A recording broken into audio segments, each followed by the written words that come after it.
Yo! Top four time, baby! Let's get it. I am so excited. I hope y'all are excited too. Hopefully the calm music doesn't take away from all that, y'all. But yeah, top four starts today. So hope that y'all are as hype as I am. We're gonna go ahead and get right on into it soon. I'm just finishing sending up some Discord announcements just to my server. Y'all, if you're not in my Discord, do exclamation Discord to join it. But there is a bonus code. I can imagine that's why many of you are all here. So yes, that will be at 10 p.m. Eastern. Be ready for it.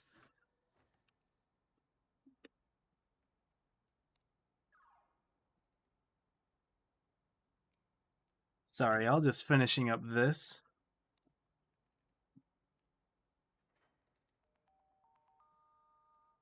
All right.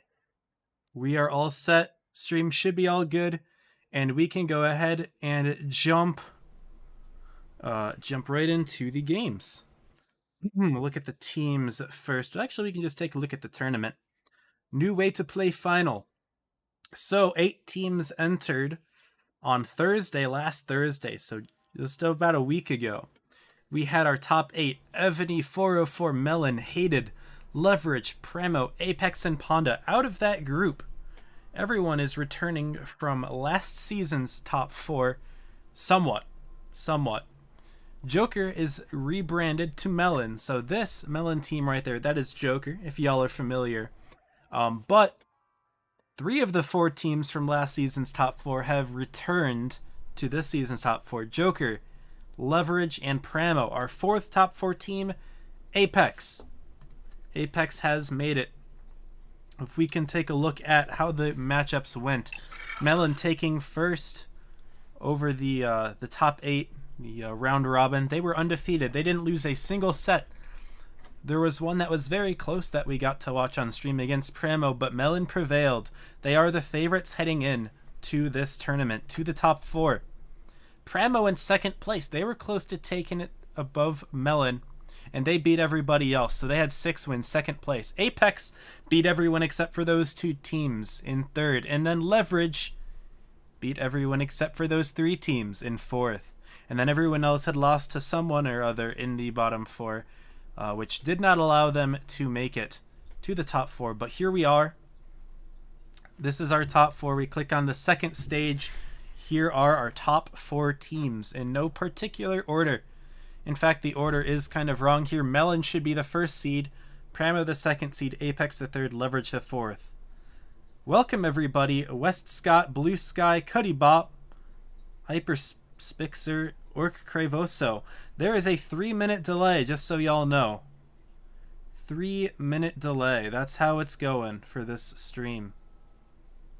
Have to wait another hour. Yes, sir. Those are the rules. Those are the rules that I was directed by Wargaming. The code comes out halfway through the stream. Don't worry about it, y'all. You'll be okay, I promise you. You get to watch some fun games in the meantime. Code came out after match ended. Well, I was given rules. Code is at 10 p.m. Eastern. Mods, if you're hearing this, 10 p.m. Eastern. Maybe you could remind people here and there. Also, really quickly, I'm going to go ahead and set up a prediction. Who win Leverage Melon? We should go ahead and do that. Y'all, you can bet channel points and get a nice prediction going. You win channel points if you bet who wins the set correctly. This is Leverage Melon we're watching here. We can take a look at both of the teams. Leverage, your reigning champions at the moment, led by Lighttronics and 707, the captain and caller, respectively. Breakable Heaven, Champ Danny, Elmery, Ranger, Donfau, Darktronics, Kuma, and N13. Mostly a returning lineup. Couple faces that didn't play with them last season, but has still been a part of the clan for a bit, so they're a good team, very solid team. So that is Leverage, your reigning champions who are looking to take it a 3rd time in a row. They won the past 2 seasons. They won in the spring, and they also won in the winter. So they're hoping to take summer as well, make it a 3-peat, baby. Other team we're watching, Melon. This is the Joker team with a lot of old faces. They have a couple lineup changes to add some of the players that had previously retired from the team, such as Yarrow and MJ, who in my opinion are two of the best players on the team. So that's a great addition to them, strengthens their chances, and it has helped them so far. They are undefeated against everybody else, 7-0. Solid team called and led by Assassin. And then we have Chicken Nugget, Yarrow, Steely, DJ, Lekami, Watermelon, Kakati, Melon J or MJ, and then Chinergy. So that is your Melon team. They are playing each other on the maps Hellas, Mayan Ruins, Vineyards, and Rockfield. Thank you for the follow, Chewy. Appreciate it. But yeah, so we're going to start off with Hellas, and we can go over that map as it gets a little bit closer. We're going to go ahead and the prediction should be started.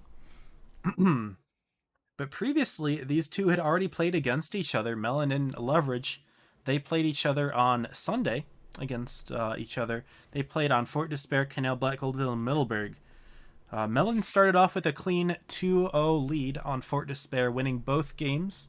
Then Leverage tied it up on Canal with one game that was very close that they clutched out, and then the fourth game not nearly as close. Then Black Goldville, Melon actually won both of those games as well to take it very convincingly in a 4-2 fashion, no tiebreaker.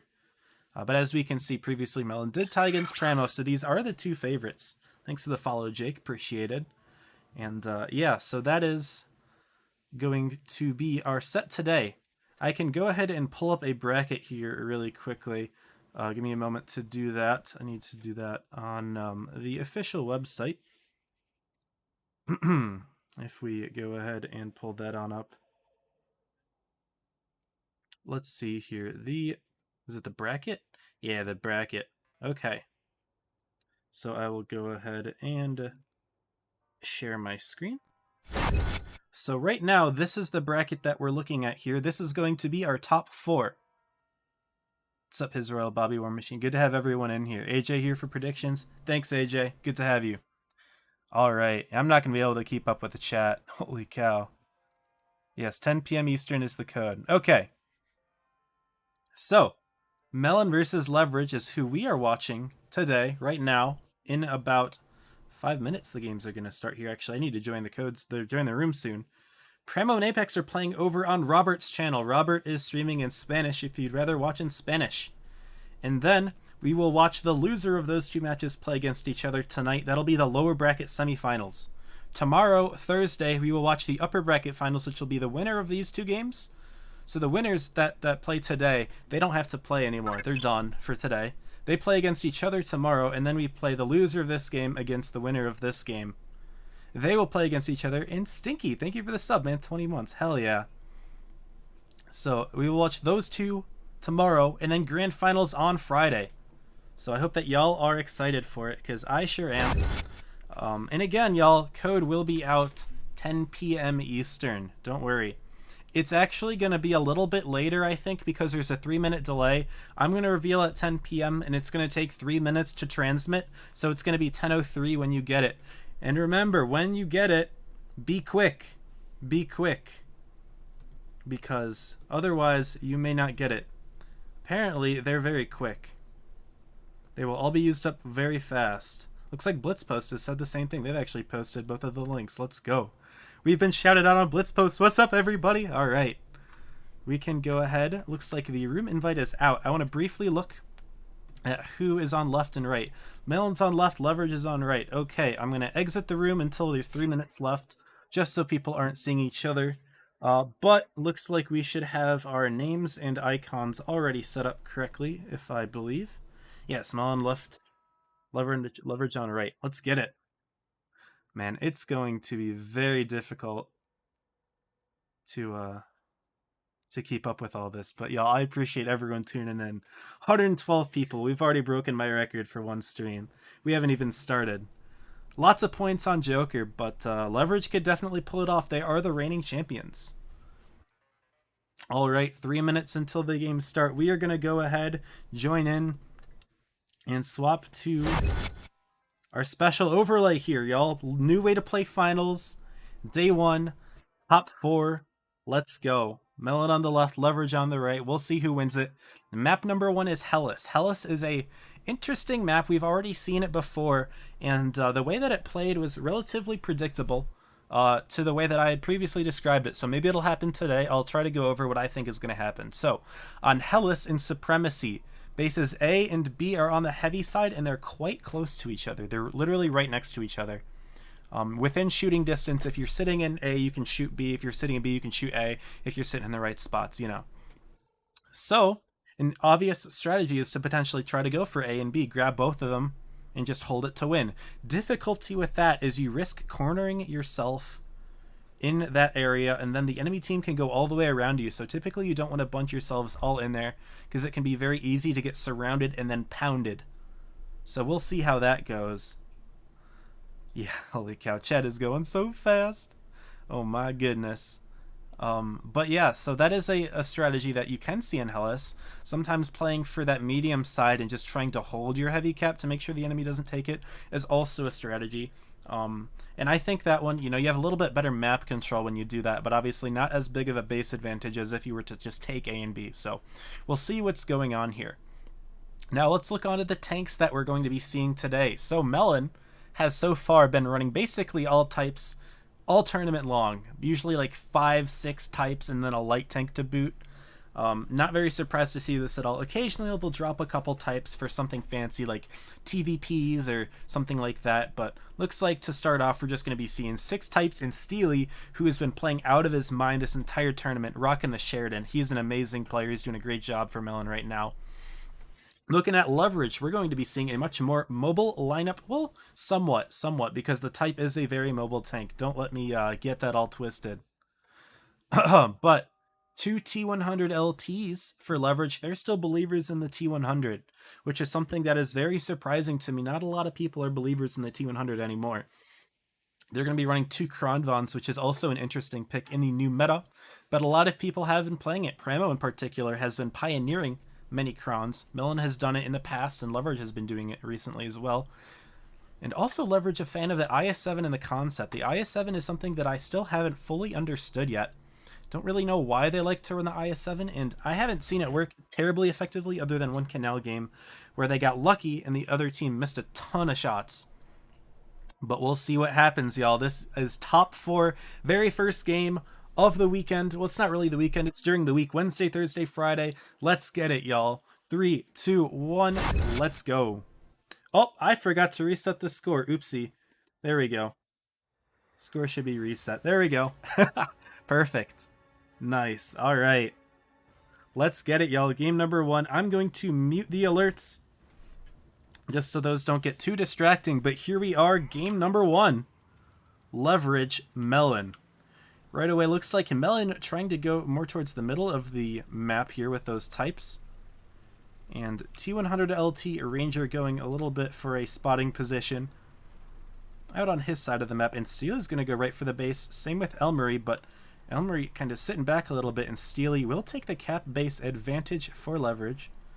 Elmery not even getting in yet, just trying to sit up top right now, but we are seeing a couple shots being traded. Looks like Leverage is building up right on the TD spot that you tend to see. It's where they put their light tank initially. Melon grabbing A, falling back. They've got the base advantage. Leverage will want to equalize at some point. Good shot into Steely, though. He may be lit for 20 seconds because of the T100 LT's special spotting mechanic. He gets right into the B base. He may cap it in time to keep the points within 80 of each other. If y'all didn't know, when you kill a tank that is the highest tier, in this case tier 10, you gain 40 points and the enemy team loses 40. So that's a delta of 80 points. So you always want to keep the points within 80 of each other if it's just going to be a 1 cap each game. And it looks like they're barely within 80 of each other. It looks like 75 is ticked up at some point. So, in theory, if Leverage is to get the cap lead by getting 1 kill, they can hold it without having to grab another base. Everything I just said becomes irrelevant now that 707 has grabbed C. And Leverage is in the lead. Look at all these bleeds they've gotten, by the way. DGR, Watermelon, Lekami, Chinergy, all taken hits so far. Leverage is yet to take a single hit. They're bringing their A game here. They've got literally just 1 heavy tank on the outside here holding off Assassin Killer. 707 also, who grabbed the C base. They're holding off 3 Melon tanks. Melon doesn't really know where the rest of Leverage is quite yet, although there are a few spotted tanks in the rear. Danny N13, but the T100 LTs, the sneaky little buggers. Ooh, big bleed into Kami as he drives right forward. Looks like Melon's going to go for an instant push to 707.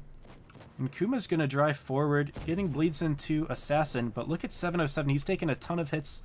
Melon trying to put suppressing fire into the rest of Leverage so that he cannot be saved.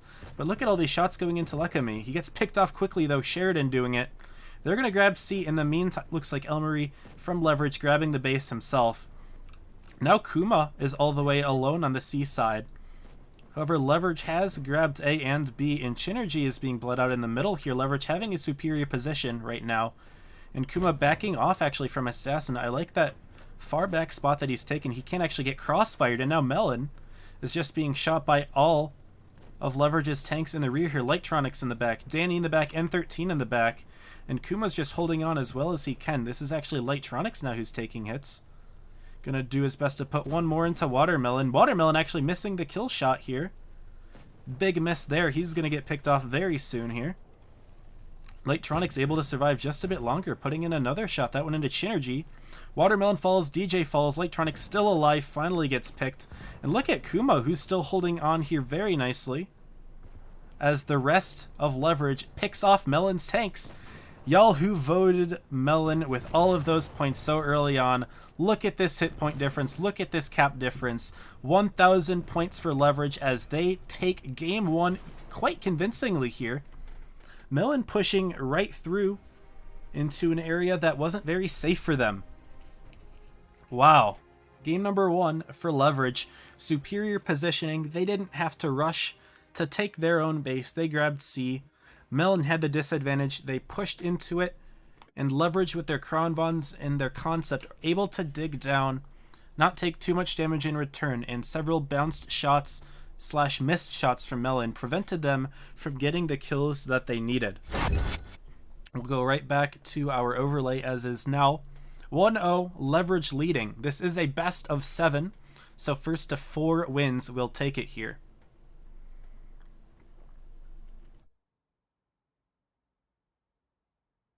What's up, everybody in the chat? Welcome, welcome.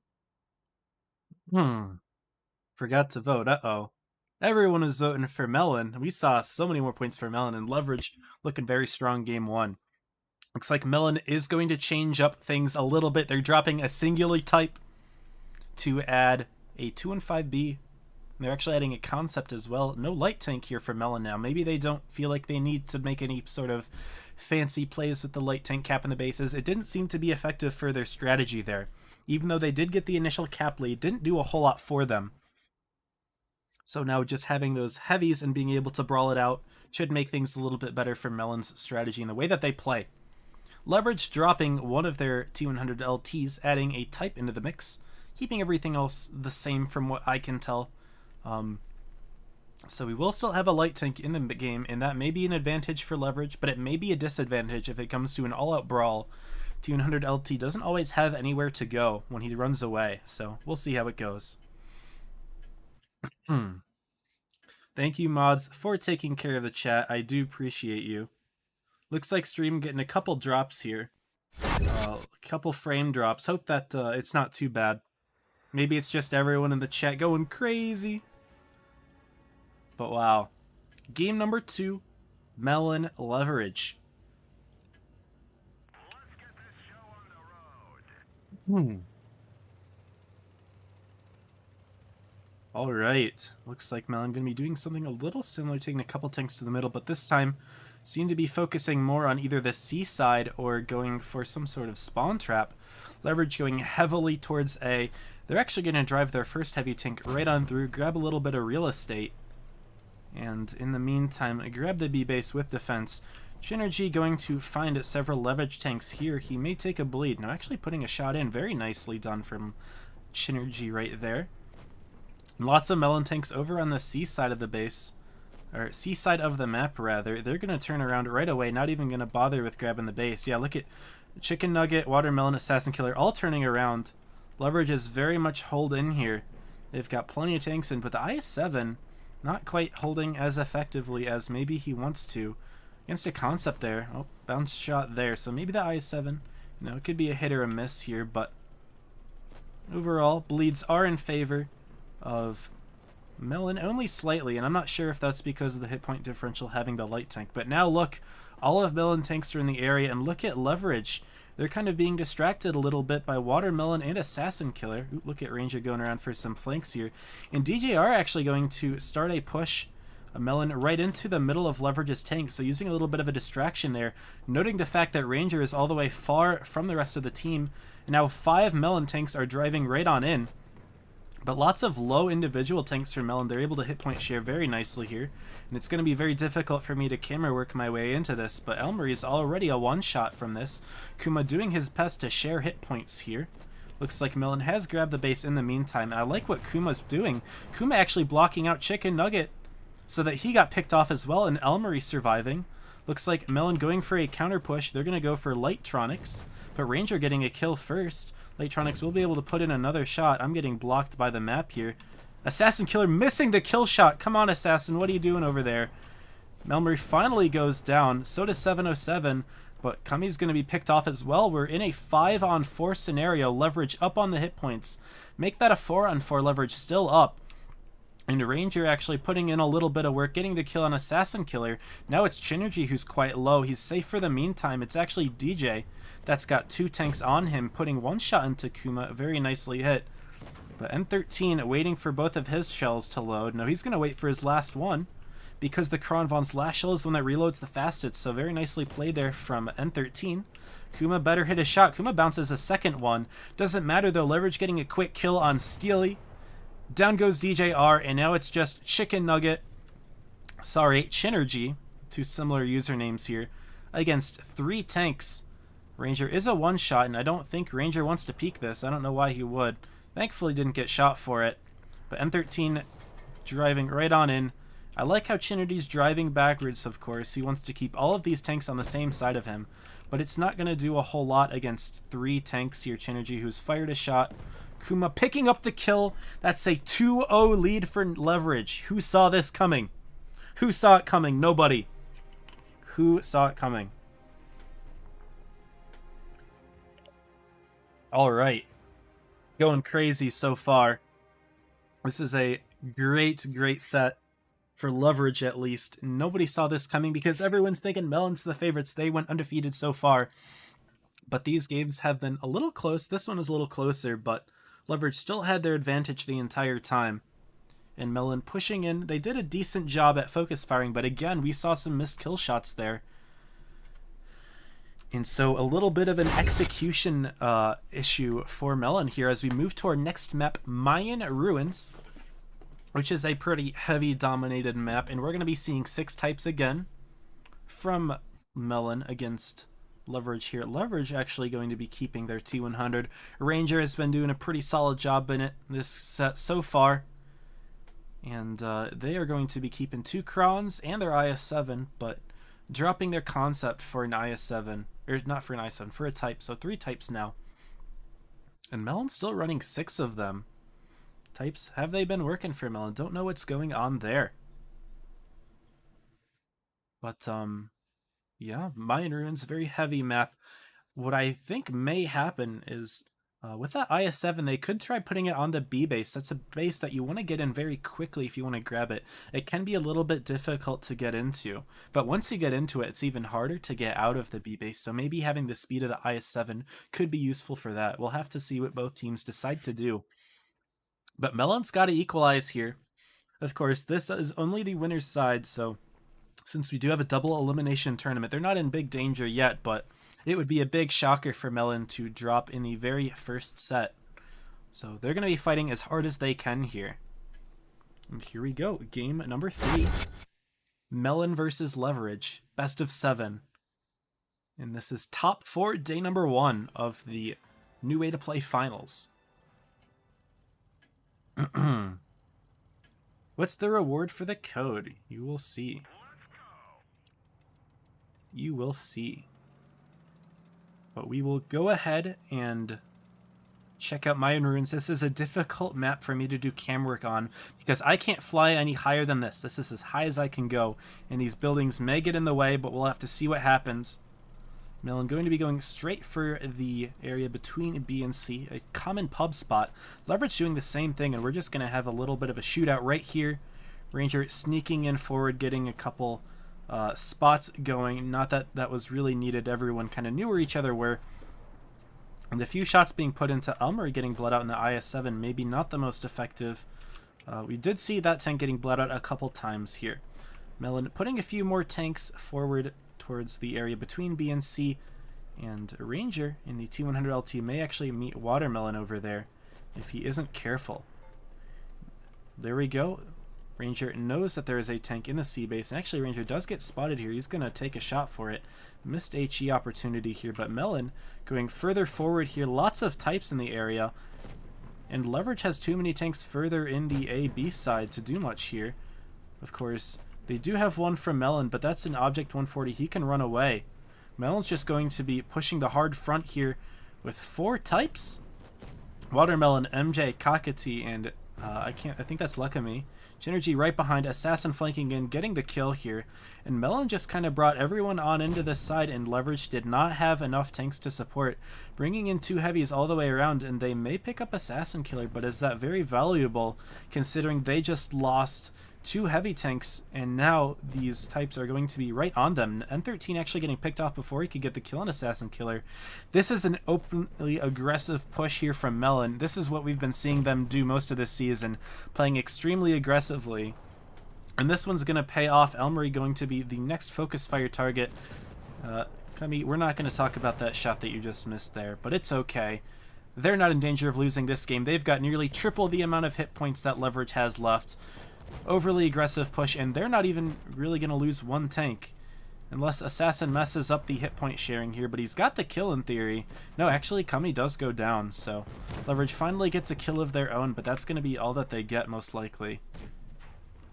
Game number 3, a very convincing victory for Melon. This one not nearly as close as the first 2.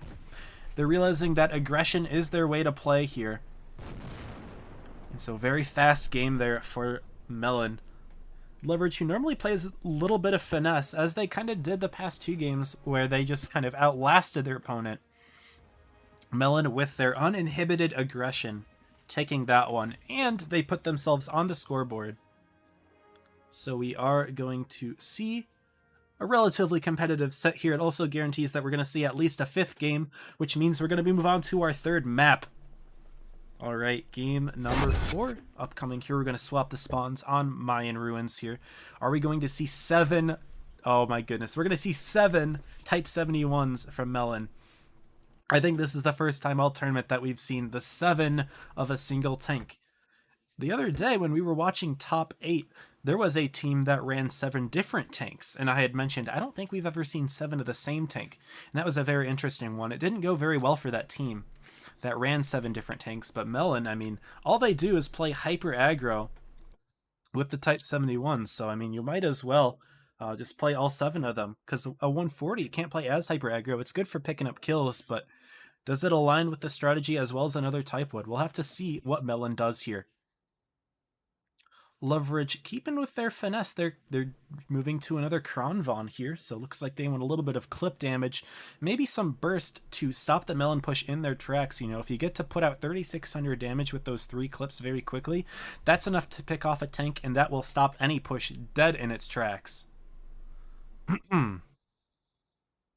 They will keep the IS-7, which again I do question. I haven't really been looking at the post-game results too much, if I'll be honest with you, but I don't know. I feel like the IS-7 just got bled really far in the opening and then wasn't able to play as aggressive as he would want to get his hit points in the game for Leverage. So if they're going to play it, they'll play it, but I've been questioning it for a while. We'll see how it goes for them. Game number 4 about to begin. Mayan Ruins.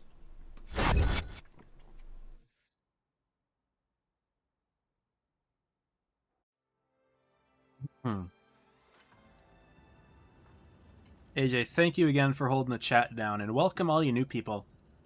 I might have to add another mod in here, see if I can get another mod going, just to help AJ out, because he has got Quite a lot on his hands. I've never had nearly this many viewers.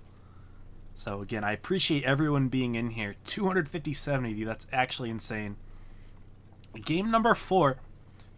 Leverage going to be doing something quite similar. Melon, not so much. They're going directly for the A base with potentially all 7 types. Watermelon maybe loading in a bit late. Don't really know. We do see a few spots here and there. And they're actually going to try to cut off 707 from pushing. I like that play there. Look at Melon. They've got this lane down lock. 707 cannot push any further forward without getting completely nuked here. Leverage may have to put their Kronvons up there to kind of keep Melon off of this area. In the meantime, though, Ranger does grab the base in the T100, so at least there is a lead there. And Leverage may be looking to just dig in. They have Elmery in a nice little hull down spot here, which can prevent Melon from pushing forward. There, big shots into Kakati, who takes 900 for it. Doesn't even put in a shot in his zone, unless he did hit Type 71, but I thought he already took those blades. And it looks like Leverage will finally push forward. Danny driving right on through. 707 really take a hit here now. Looks like Elmery's doing his best to just cover this. So they've done a very effective job at that, at least. And Melon potentially rotating back here to try to go for some sort of counterplay in between B and C.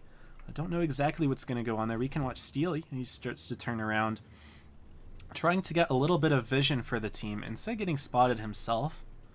And Danny managing to stay unspotted here for now. But now they've got a little bit more information as to what Melon's going to do. Hit points are pretty much even here. Another bleed. This time goes into N13. Literally just an HE round in the turret. Nothing to be concerned about. But, yeah, the hit points are pretty much dead even right now. Ranger getting a nice spot on Watermelon. So it looks like Leverage is now going to know that we do see at least one tank flanking. Maybe this will be Melon using that as an opportunity, a distraction of sorts to get towards the B side. Looks like Steely will drive over there. Will he go right on through B or really try to take the bridge over and roll onto the C base?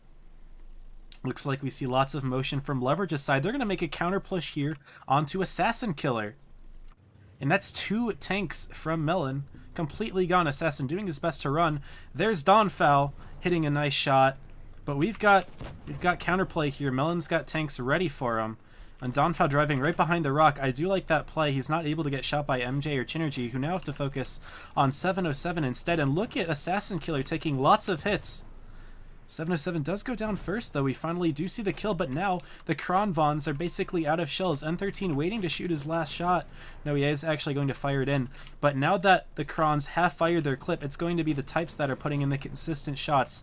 N13 starting to be taking hits a lot here and there. Elmery driving around in the IS-7. Is it effective? MJ does get picked off.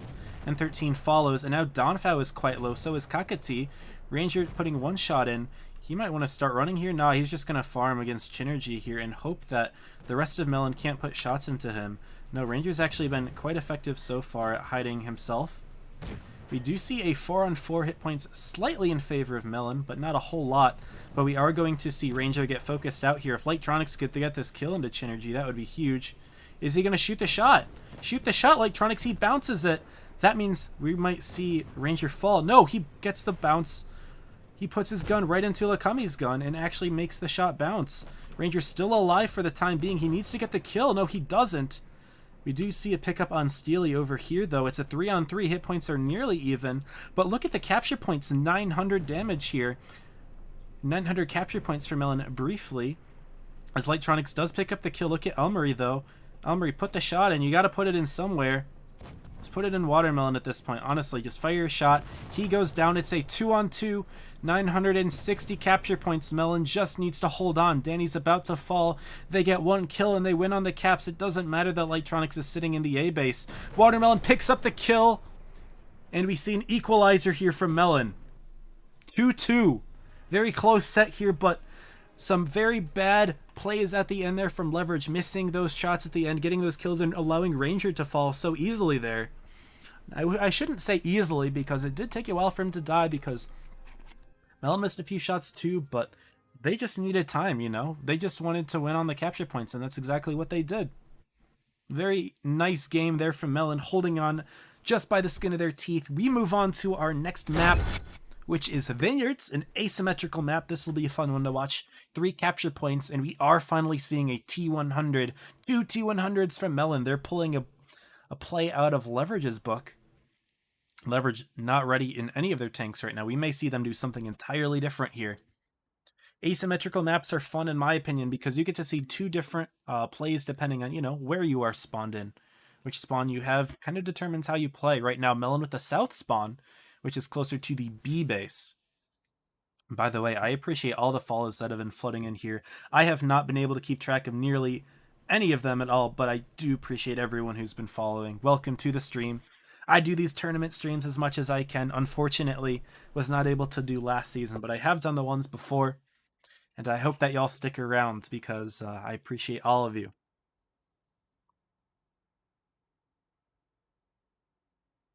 Okay, 30 seconds left into our game. Leverage still not readied up here. Maybe they're just doing a little bit of reflection on that last game. Hopefully they are not too frustrated mentally. I know Leverage has a very resilient mentality. Last season, they were down 4-0 in the grand finals to this team, Joker, and they pulled it off with the reverse sweep, 5-4 upset victory, and won it all. So I know that they never consider themselves down and out. Oh, my game is actually just crashed. Looks like I was having some server issues. Maybe teams were already readied up, and unfortunately it just didn't work. Maybe, yeah, people were probably already readied up. Looks like the stream hasn't had any dropped frames, so no issues there. This just must be on Wargaming side, which is a little unfortunate, but it is what it is. Let's hope that game number 5 works out here. That would be very unfortunate if it didn't. Player with the same nickname is already in the game. Okay, hold on here. That's not good. Here we go. Game number 5. And the battle's just starting now anyway. Okay, we didn't miss a single thing there. I was getting a weird error code. I think that was just server lag there. But here we are.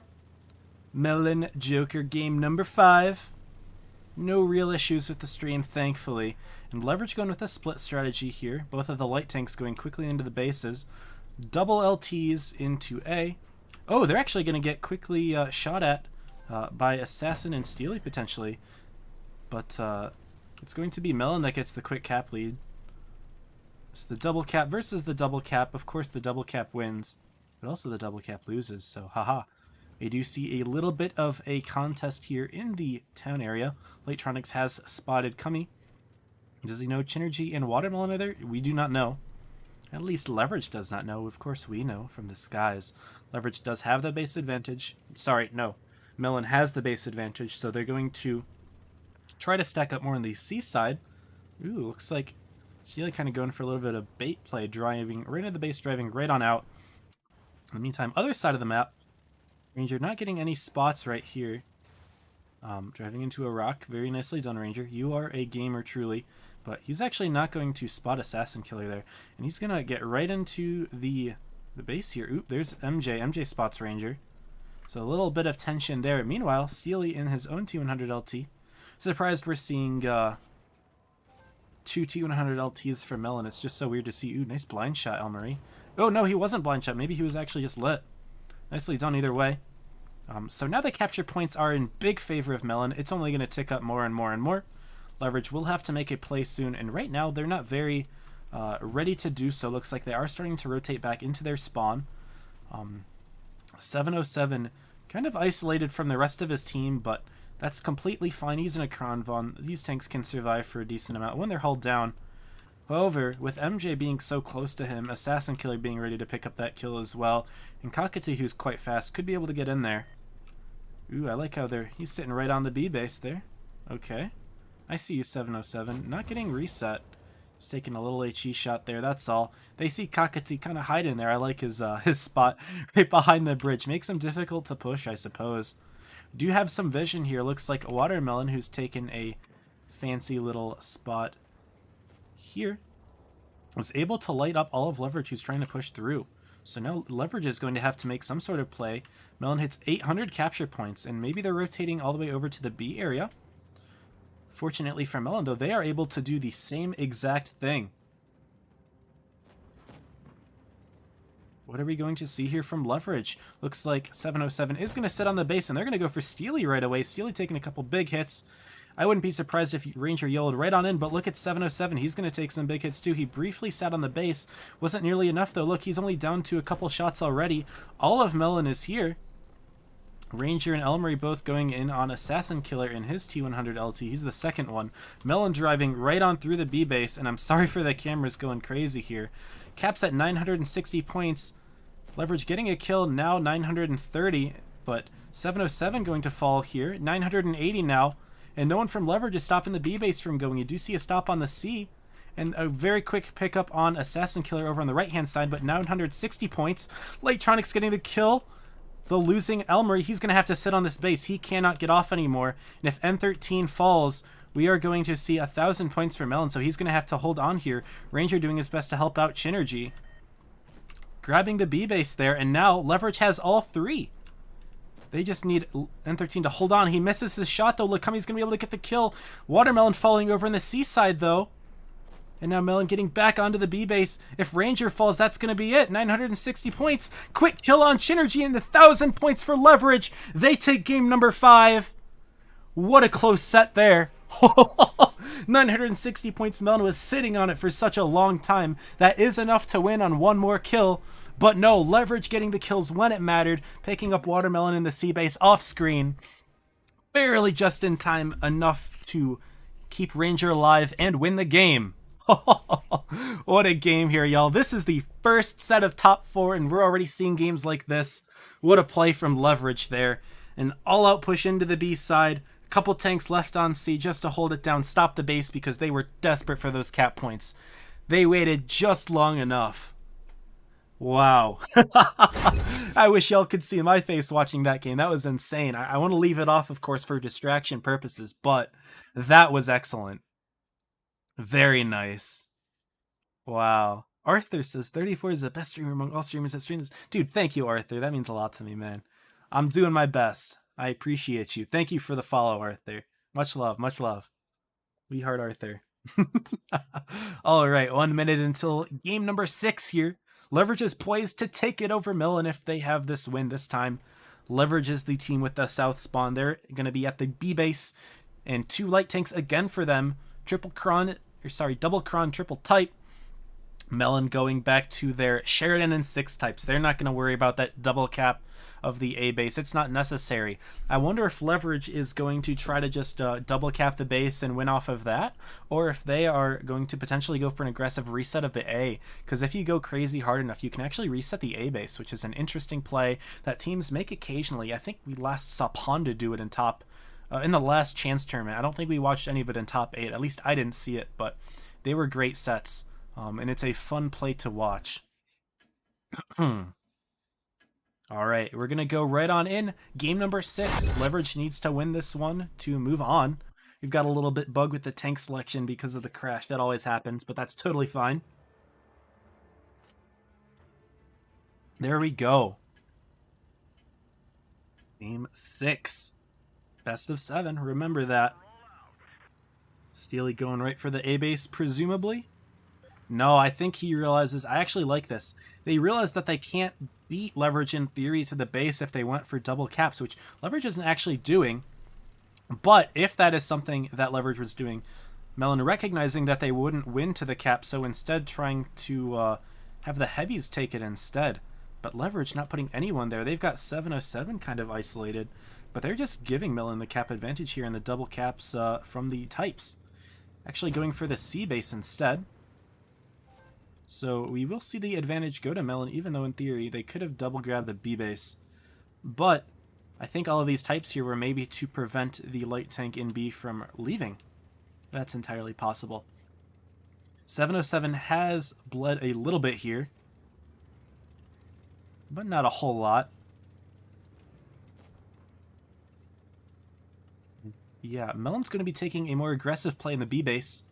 They're going to set up here. They really don't need to worry about the C base. They have the cap lead. As long as they don't let anyone take A, which won't be very easy for anyone to do. Also, looks like, yeah, 707 could actually get pushed out here. Steely could sneak a little shot into the turned turret.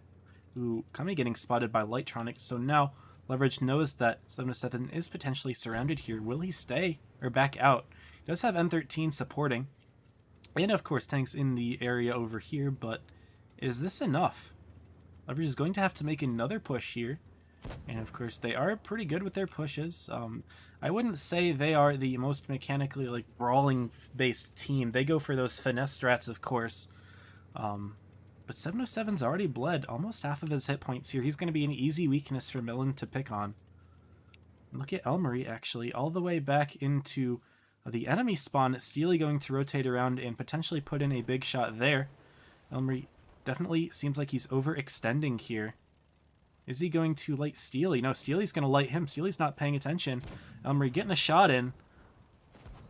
He's going to go right in for Steely here, and it looks like in the meantime, Millen going for a push on N13 and 707. Double Kronvan's being kind of weak, but actually 707 putting in a cross shot there.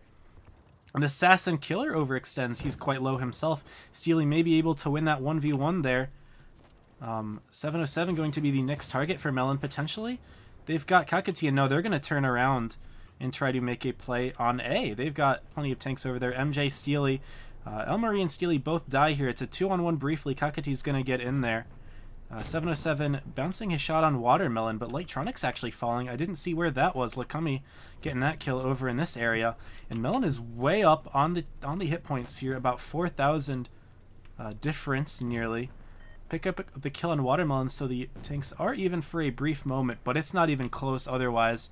Melon doubling on the hit points. They get another kill. Ranger falls.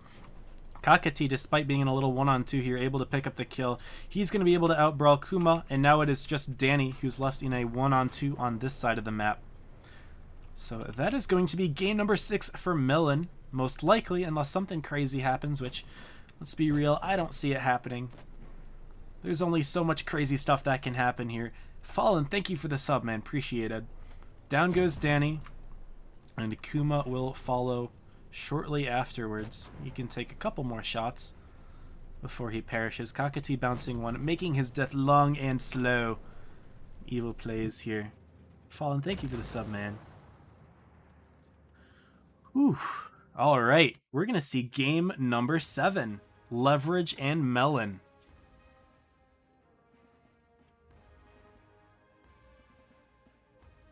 I'm excited for this. I hope that y'all are too. What a set so far. We're going to see Rockfield as a tiebreaker. Very rotational map. Also can be a little bit predictable. We've seen Leverage play this map dozens of times. Hopefully they do something different here, but 707 usually takes an I-7, drives into the A base. They have Ranger playing in a T100 LT far near the Seer side. Elmery also in a T100 LT, kind of covering him, but kind of not. Are we going to see the same exact thing? Is Leverage that predictable? Of course, we know what Melon's going to be doing. Melon's got their 6 type strategies that they've been playing basically every single game here. A Sheridan will be their 7th. That's what they've been running. Steely's been doing a great job in it. But, is that what we're going to see from Leverage? Did I predict their strategy? Are they that predictable? Will Melon know what they're going to do? Let's find out. 3 minutes. Seems like it was less. I can see there is a 180-second delay. I can see it very clearly, Isdeer. I do appreciate your concern. Yep, 707 in the IS, double T100 LTs. We do see a Kron from N13, and then types to boot. Are they going to do the same exact predictable strat? I mean, to be fair, it has worked successfully for Leverage in the past. They're playing against Melon, though. Melon doesn't mess around. They do not. They will not mess around. They've got plays, and I'm sure that if they know anything about Leverage's strat like I do, I've been watching them for a while. I would imagine that Joker's been studying them, Joker/Melon. They've got something prepared for it, most likely. We'll see exactly how it goes. All right, 3 seconds left. Let's go. Game number 7, Melon Leverage. This is it. The winner moves on to the winners finals, and we will not see them play again today. Loser will play again in about 24 minutes or so. That's about when the bonus code comes out, so y'all better stick around if you want the bonus code. I heard that it has crates inside of it. I don't know about you. I don't know about you. Melon going hard for the A base. Are we going to see 707 driving straight into A with their split strat having Ranger all the way towards C? No! 707 not driving directly into the A base. Wow. My prediction has failed. Elmery's going to spot lots of Melon tanks. No, he doesn't spot anything. He has not noticed anything. They've all been hiding behind the rock, and just now they're getting spotted. Elmery's going to take some big damage for this.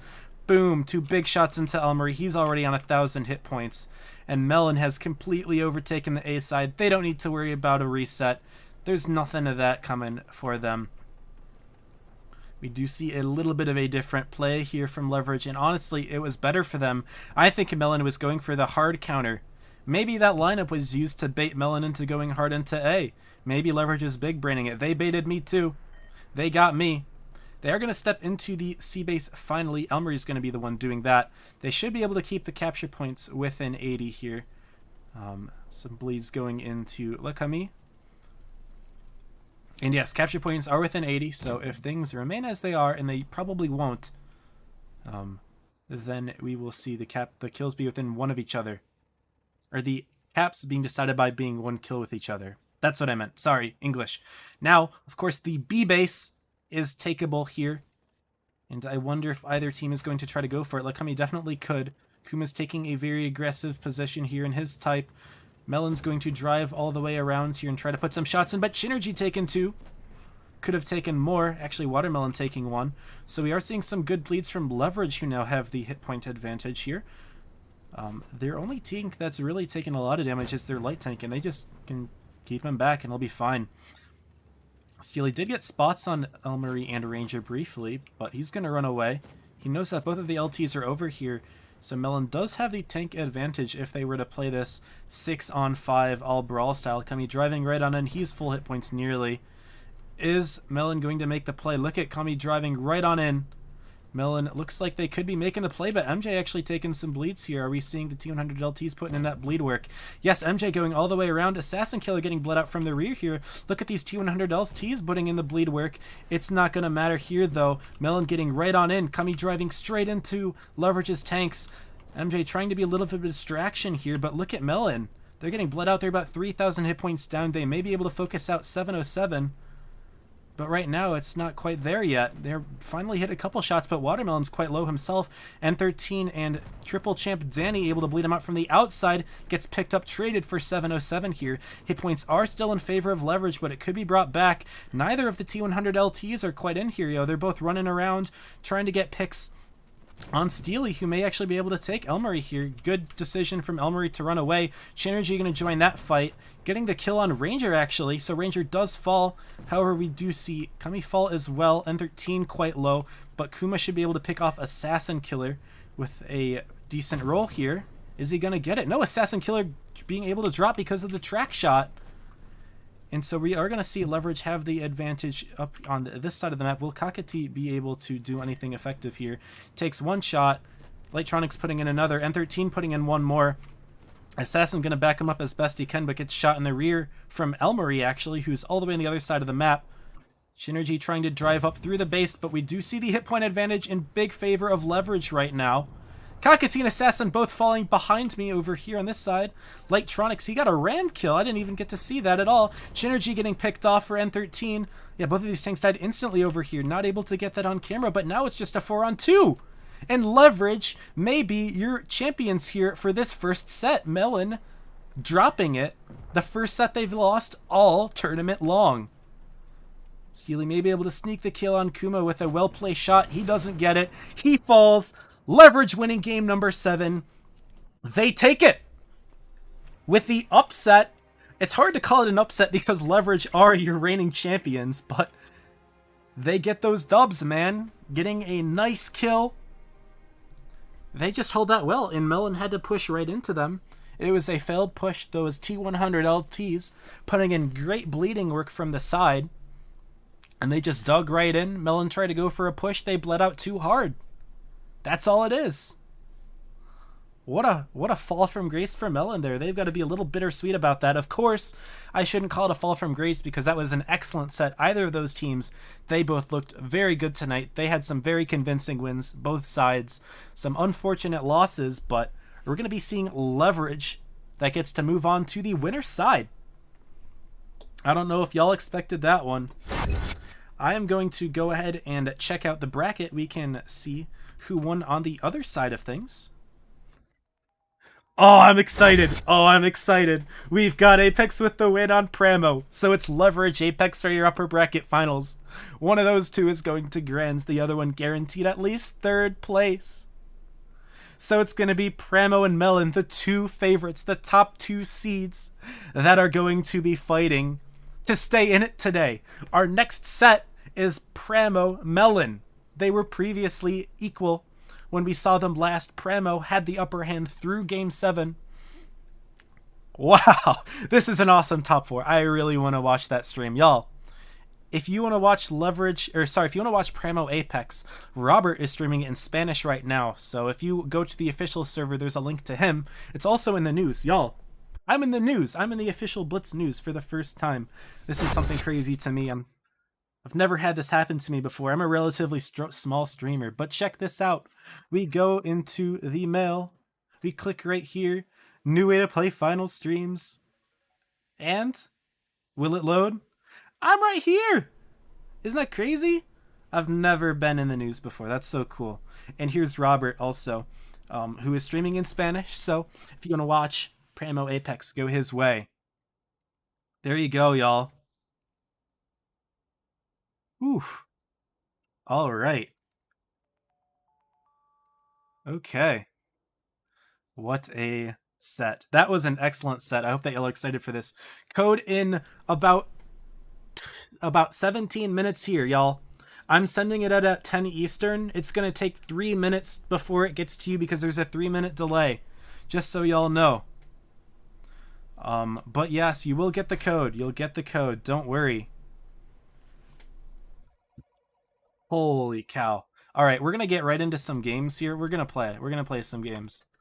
I am going to play the Shark because it's got my number on it, y'all. This is my tank. I own it. This is 34's tank. Let's go. People who voted Leverage, y'all get your points, man. Y'all get your points. So many people voted for Melon to win that. Holy cow. I want to pull that up really quickly if I can. Dashboard manager. Predictions result. Oh my goodness. Leverage with the win.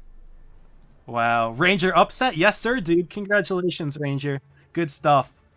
That was an awesome set, man. Y'all deserve that so well. That was so good to watch. Hell yeah, everyone in Leverage. Feels good. Math made 38,000 channel. Oh, you dirtbag. You dirtbag. Are you gonna bet them all? You gonna bet them all next set? That's hype. That is hype. Oh, let's go. Alright. Code in 15 minutes, guys. 15 minutes. I'm gonna go ahead and show you what you get for them momentarily here. So the rest of my team is not really coming with me, so I should be a little nervous. I didn't get lit from that, though. Hide behind this rock, see if we can surprise this individual.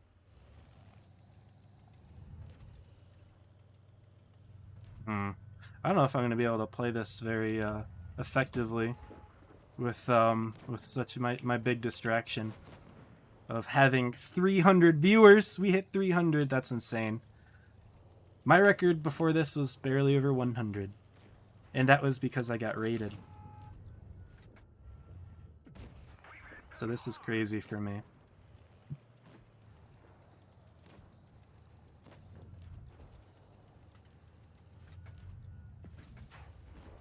Bad shot there. I promise I'm not that much of a noob, guys.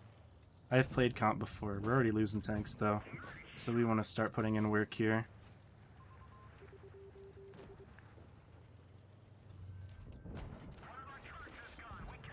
Trying to get my teammate to get in.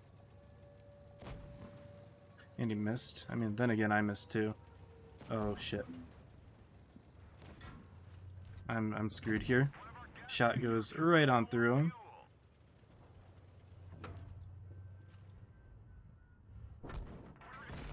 Ah, bad game.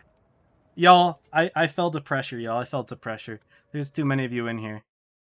Show stats? Here are my stats. I promise I'm not bad. Here are my stats. I'm actually decent. I just, pressure. Okay. Well, I didn't go with my team. I should go with my team better this time. Ranks, whatever. Gotta grab a rank, don't I? Cool. Always forget to grab ranks. Posture check, you got it. Melon Prime will be great. Yo, I'm so excited. This is gonna be such a good stream. We'll have to ignore my games in the middle here. Don't worry about it. And we're on mines, of course, and they've got a Brask T49. T40. This is not good, actually. They've got 3 tier 8 med/lights, and I've got a T71. This is not good. Yeah, I also haven't played pubs in a while. I have been mostly playing those special game modes. Okay, looks like our heavies should help out here. That's good.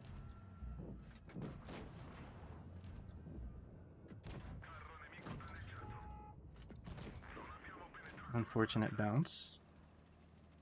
Looks like they got a T49 on our side also.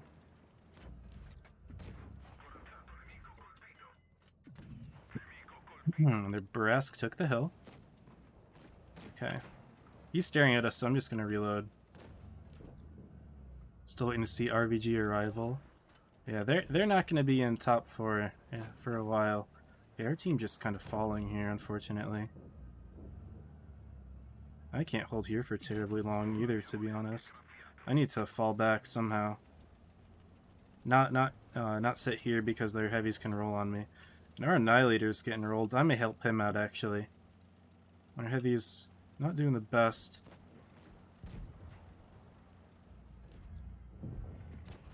Bounce off his rear.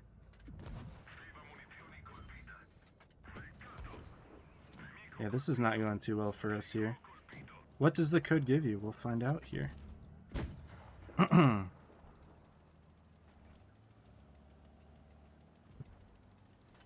Okay.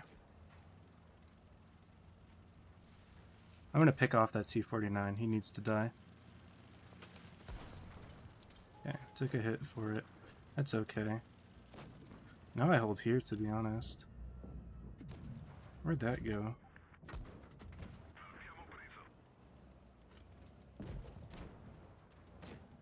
Where did that go?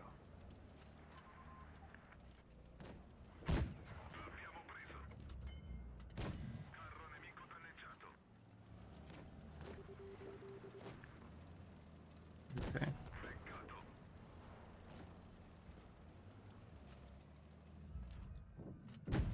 Unfortunate that he got a hit into my teammate. This is not looking too good for us. Our SU is quite low. That completely whiffed. That guy's hit 2 shots into me that he should not have. I don't know what to do. My teammates just kind of fell.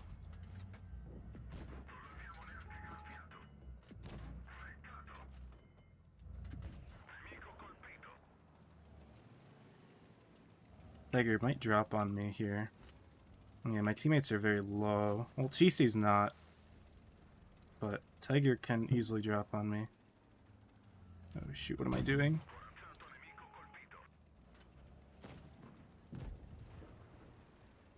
SU dies. Shoot. Yep, there's the Tiger. I need to get around. Yeah, I took the hit that I wish I didn't, but I had to.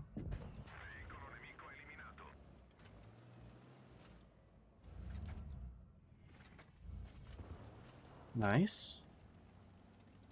Oh! I was doing my best. The game was too close. Man. Do you think T49's derp gun deserves a buff? No, I think it's nice for what it is, to be honest. This guy could totally win this. He's just kind of holding the top here. Beresk messes up. He's fine.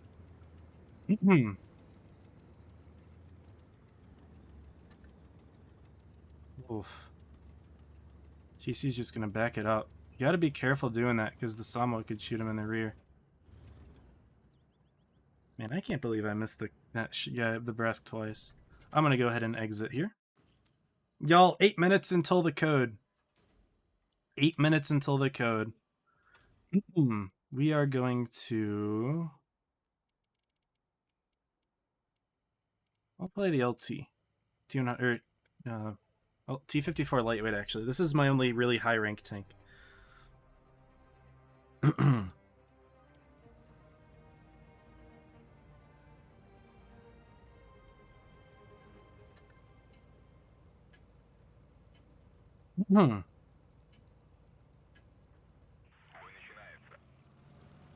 Oh, I should have told them. I should have told mods what the prediction's gonna be. I'll have to check after this game. Sorry, y'all. Gives us a crate with 2% drop chance. Hey, if 2% of y'all get a good tank, that's pretty pog. That's still a good amount of people. I was thinking about going mid, but I'm not going to. Unfortunately, I didn't get here fast enough to spot anything. I'm a lot more comfortable on this map than I am on mines. Hey, there's somebody. How? How? How? They are here. My team is here, so we could help out. Be scared of that tortoise. Hope he doesn't spot me.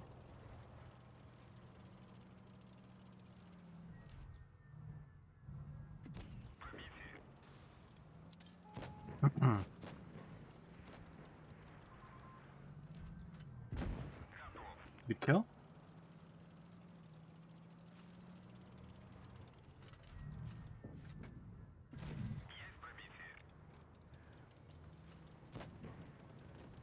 Okay, we're playing this better at least. But I think their team's also worse, admittedly. I don't want to block this guy. Good shot. That nice cupola on the move. And now this guy's screwed.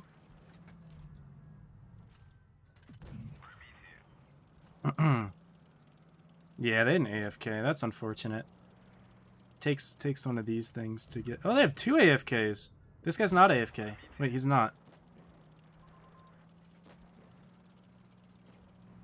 I'm gonna shoot this guy. Why not? Don't want him to wake up. Yeah, especially that guy's looking at me. I'm not gonna look over there.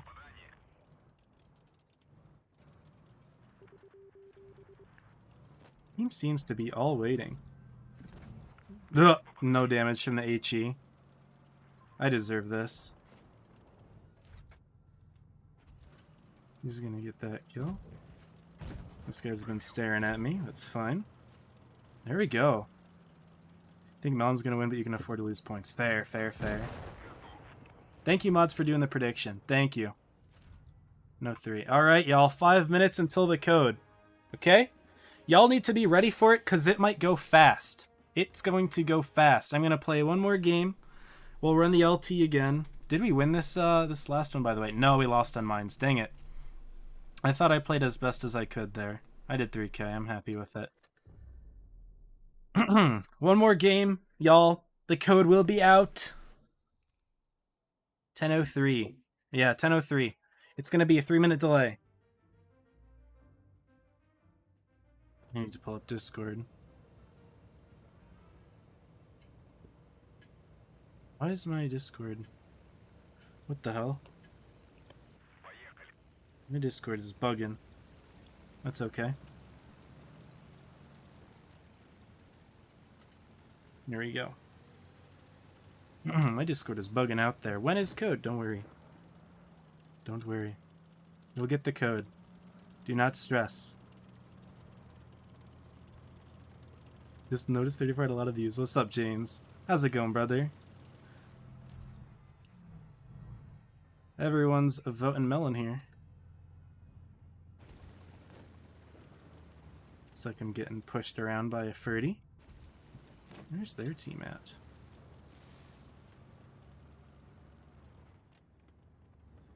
Hmm. Would you rather be playing 49 or lightweight? Definitely lightweight. Big fan of lightweight. One of my favorites. How many codes? Don't know how many codes there are. There is one code. I just don't know how many uses it gets.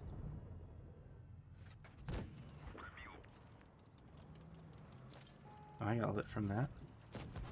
Ouch. I am scared that their T-49 is going to come around my rear. He's right there. Okay, we're good.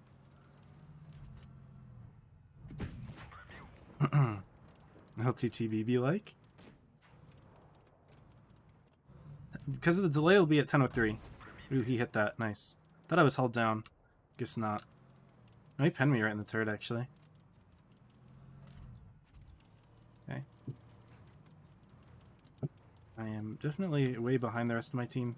That guy comes in, I'm in trouble, so... Oh, shoot. I have to stick here. I have to fight here.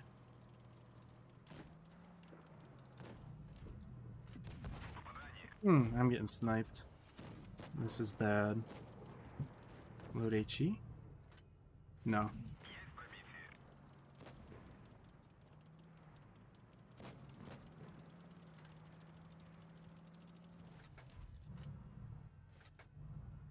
I'm dead. I am so dead. Where's... So my team's all just backed off. No gun depression. I couldn't run. Couldn't afford to run.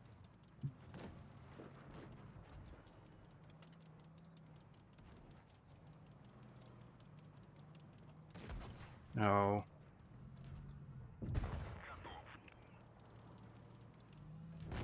No. Unfortunate. Alright, y'all. 2 minutes to the code. I'm not going to play another game. Need to double check the, Just double check the games. Make sure that we are watching at the right time. Oh, 9. Oh, we have a while, actually. We have until 10 after. That gives plenty of time for the codes. But yes, y'all are going to have to predict early. Maybe my mod's already factored that in. Tier 9. I like Tier 8, but yeah, Tier 9 is great. Tier 9 is very fun. Alright, y'all. 1 more minute to the code. Get ready for it. It may go fast. It may go fast here. Also, y'all better join my Discord. Y'all better do it. I'm gonna make you. Join my Discord. Okay, are you ready for it? Thank you for the follows, everybody. How long will the code be? It's a long code. It's a long code. I'm going to put it up on the stream. Are you ready for it? Are you ready? Code is coming. I just need to make sure. All right. Code. I don't know what the countdown is, but we're going to wait until right on the minute mark, for me at least. And we want to get in here because I know what y'all filthy individuals want. There it is. Code. There's your code. Where do you put the code? Exclamation mark delay. Or sorry, no, exclamation mark redeem. There is a link, exclamation redeem. If you're on NA, you can put them there. If you're not on NA, I don't know why you're here getting the NA link. There's your link, guys. Take it. Take your link. Or sorry, take your code. I'm gonna play another game. And y'all enjoy your code. Get that code. There you go. There it is. Let me just double check that I copy pasted it right. 8NWPNA71 Cyber 33. There you go. There's the code.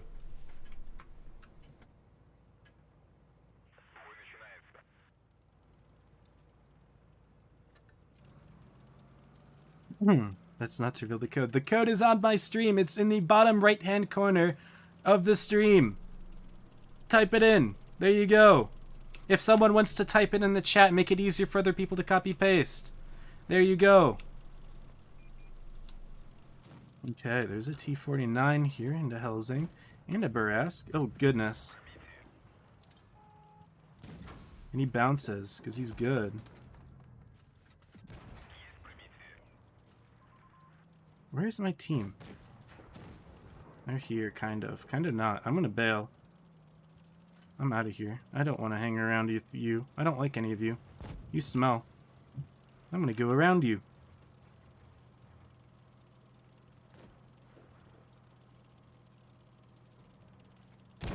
I missed.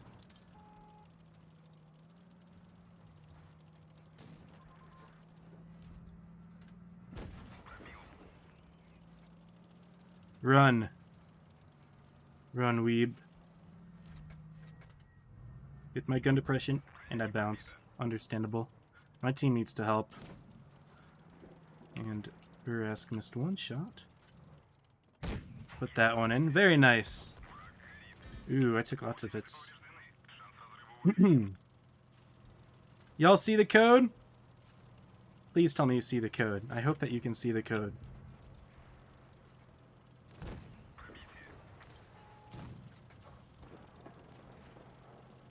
This guy doesn't block me. Please don't block me. Thank you. There's the Hellzing. He wants me.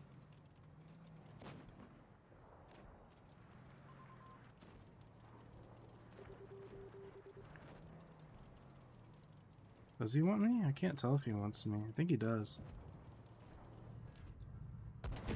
Wow, I thought I snuck that in. Damn. He really did wait for me like that. And what is our KV3 doing? KV3 is just, he's camping bush.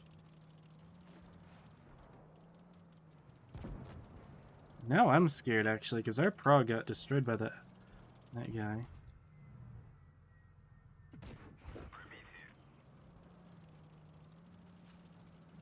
Yes, there's the code. Enjoy the code, everybody! Yes. You guys are all welcome. 335 people in here. That's probably our max. Insane.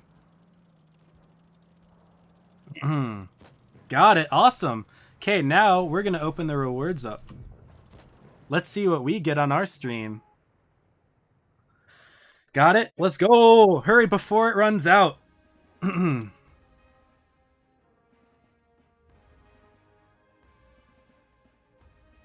Let's go.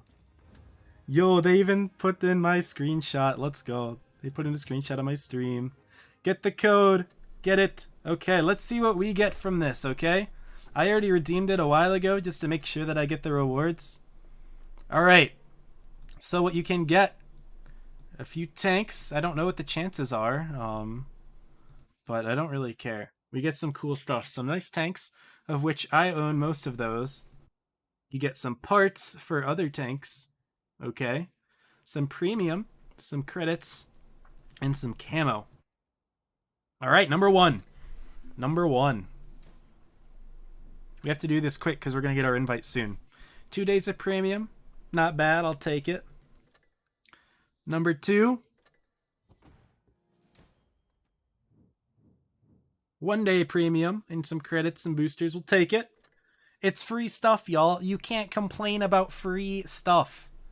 It don't work like that. You can't complain about free stuff. Got the German Bulldog. Nice. What do we get? Let's go. 100,000 credits and 3 days of premium. I'm happy with it. I'm happy with it. Let's go. Let's go. Let's go. We got our invite out. Let's see. Pramo on the left, Melon on the right. Okay. I'm really quickly going to get that all set up. Pramo on the left, Melon on the right. I am setting up the logos and whatnot.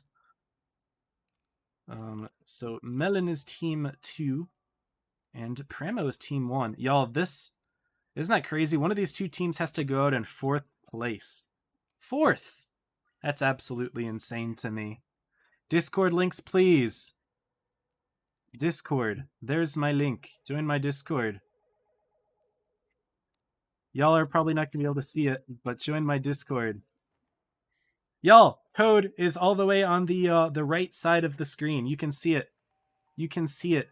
I'm going to really quickly go to this overlay so I can turn on the code. There you go. The code is now there for you. Need to reset the scores as well. The code is there. The code is there. Is there going to be more? That is your code for today. Tomorrow, you may get another code. I don't know how it works. You might get a second code tomorrow. That is my guess, but I'm not sure. So, come back tomorrow for more codes. Come back tomorrow for more codes. Thanks for the code. You're welcome. You're welcome. You're welcome. Gotta be grateful. I'm pretty sure there's more codes tomorrow. I hope so. I just spammed it in my chat. But y'all, don't leave now. I know that you want to get your codes in and you're done, but we're watching some awesome sets here. That last set, Melon versus Leverage, went to Game 7. We may see another one of those here. What is the code? The code is on the screen. You can see it. Code is on screen right now. I'm gonna go. Okay, actually no, we can we'll join our room here first. So we got Primo on the left, Melon on the right. Our first map is going to be Alpenstadt.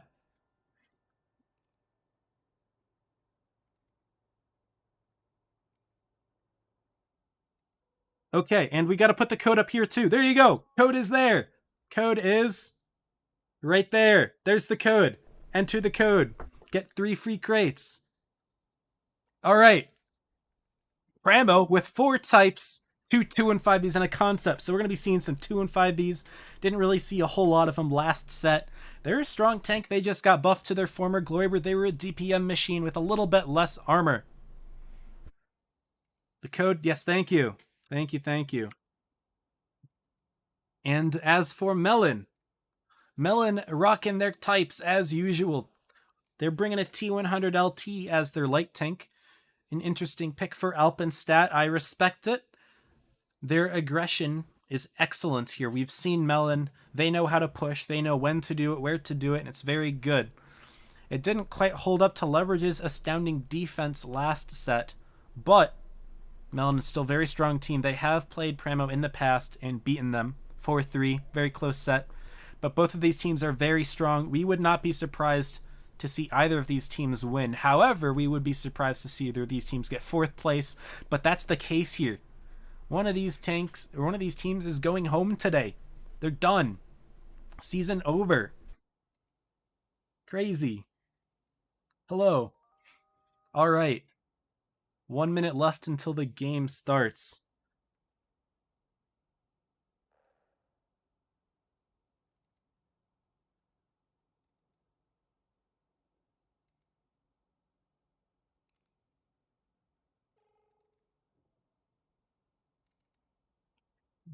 Sorry, I had an interruption here. But anyway, back to the set. Alpenstadt is the first map. B, relatively exposed, not as easy to take. A and C, relatively easy to take depending on where the fight is. C can be a little bit tricky because you can get initial bleeds driving into the base. A is more of a base that you don't want to drive to right away until you're sure that no one's there. But people will often go very aggressively into C. B can be contested while teams are fighting in the hill area. So it's important to keep your eyes on the B base as well. Do that. Falconer, thank you for taking care of all of the Blitz post stuff. I'm guessing that was you. Much love to Falconer, y'all. Falconer does a good job for Blitz post. All right, 3 seconds left until the game start. Let's go. Primo Melon, huge set here. Which team will move on? Which team will go home? Tomorrow we will be watching the winners and then the losers side of that. We'll take a look at the bracket afterwards, but here is our set. Primo, led by Even, Steven, and Tanner, who is the caller. Steven's the captain. Whereas, again, we know that Assassin is the captain and caller for Team Melon. Looks like Melon's going hard with all of their tanks, nice and together. Steely, in the meantime, going to be sneaking around in his little bush here. Primo going hard towards the A side, and we do see a tank spotted here. Looks like they're bringing a few tanks into the river here, which is a respectable play, of course. We've seen it before. But Melon got a very strong hold on the town, not grabbing a base quite yet. They don't have any resets on A, though. Primo might want to bring somebody into A, although they do not have a medium or a light tank. Instead, going incredibly aggressive with their tanks in the river here. This could be an easy repush from Melon. Look, already got a shot into SpongeBob. They know exactly what Primo's plan is. Chip and SpongeBob both taking shots here. Tanner finally gets into the A base, so we will see a capture point lead for Primo here. Look at this. Everyone's already gone. We've already lost all of our viewers. It's all good, y'all. Y'all get the code. Enjoy it. That's what it's here for. And I appreciate everyone who tuned in for the first hour of the stream. They see it being taken back by Steely. So we will see capture points close enough to each other. However, we haven't really seen the capture points be so close to each other except for really the one Vineyards game.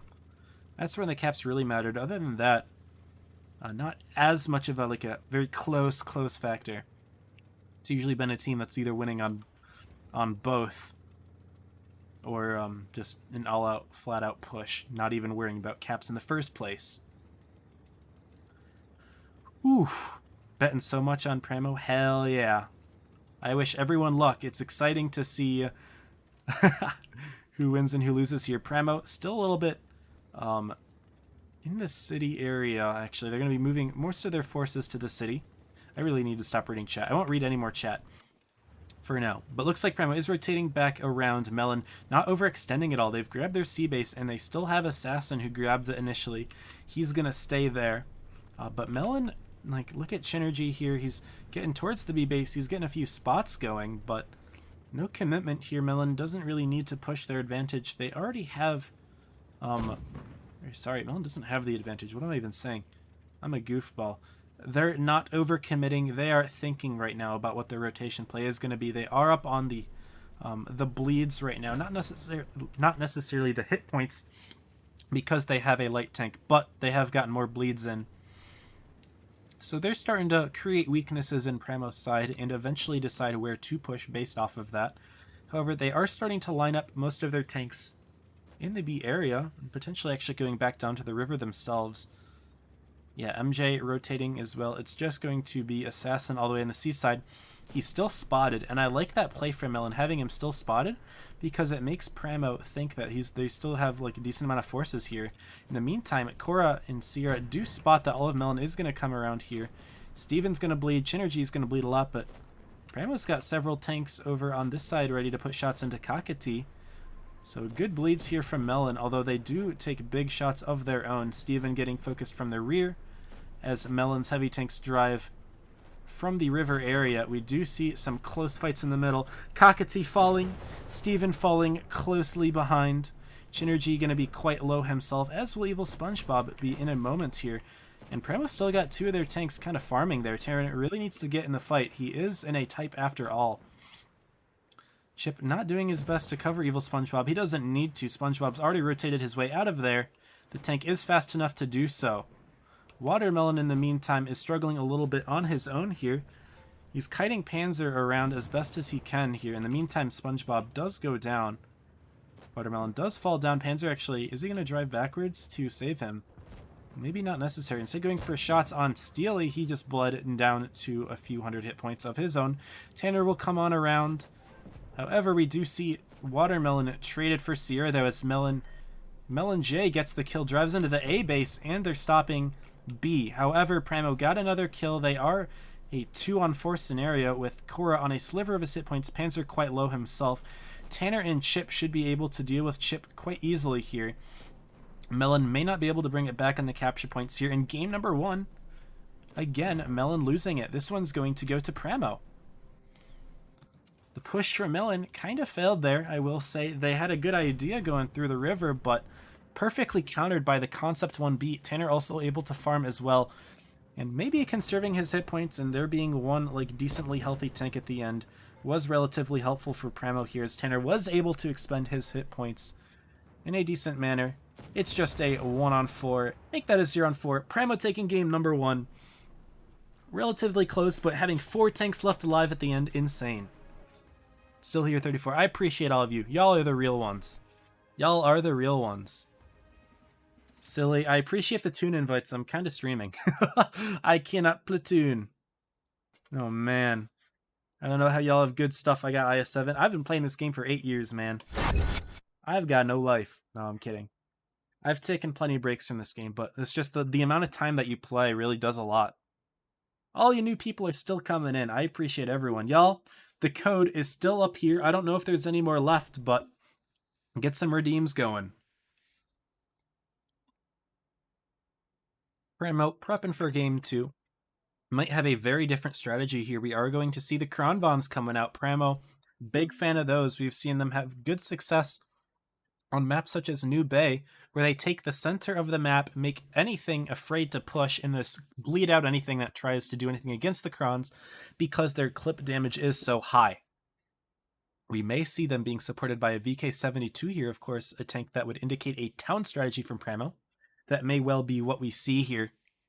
Melon, of course, 6 types and a 7th tank. And it's not been working for them, I will say. I mean, yes, they're a top 4 team. Yes, they've been the favorites for so long, but fighting against these opponents, Pramo now bringing a second VK72. The types have not yet shown to be enough to win a set here. They did well in top 8, and they even did well in top 8 against those top 4 teams, Melon did, but things may be starting to fall apart for them. Let's see if they're able to equalize it here. Melon got to get their heads back in the game. I'm sure they were shaken after that loss, but that also applies to Pramo, losing to Apex, who they had previously defeated.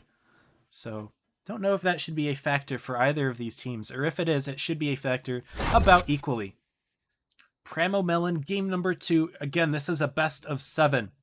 Best of 7. We're going to see 4 maps, up to 4 maps and up to 7 games.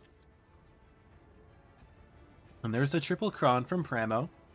Double VK72's definitely suggesting the town play. Very, very likely.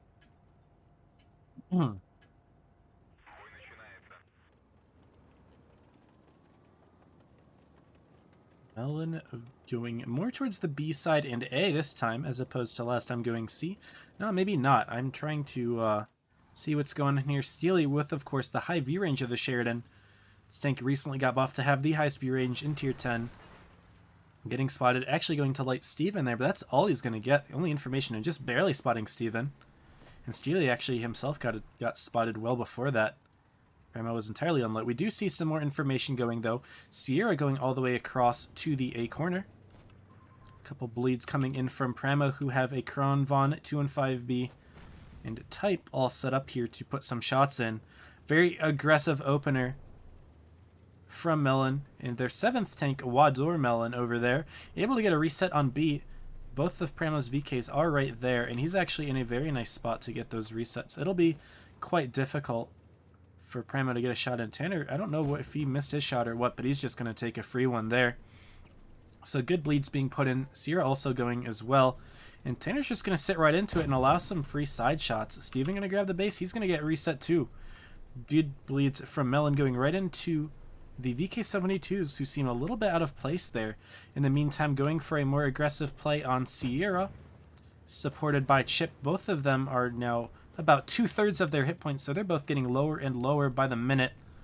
And Melon's bleeds are looking excellent here. Look at, they've only taken 3 shots here, and the hit points are already in Melon's favor by well over a few thousand.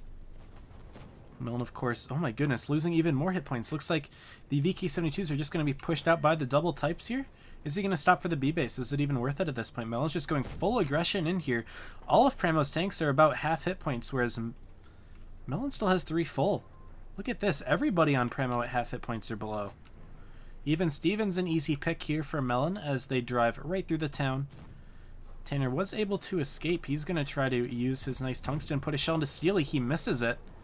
And Pramo's completely floundering here. Still 3 full hit point tanks from Melon. The hit points are doubled. Melon still has 14,000 hit points remaining. And Chip quite low. They've already lost Steven. They're going to lose Tanner quickly as well, actually. Melon probably doesn't even need to worry about Tanner. That's a VK72. That tank's not that scary once you get the alpha damage out of there. Pans are going to fall. You do get a kill on Kakati at least, but Melon just complete dominance game number 2. Pramo trying to do something fancy in the town. It didn't work out. Those double VKs were just weak. And Melon with some excellent bleeds there. This is a quick 3-minute game.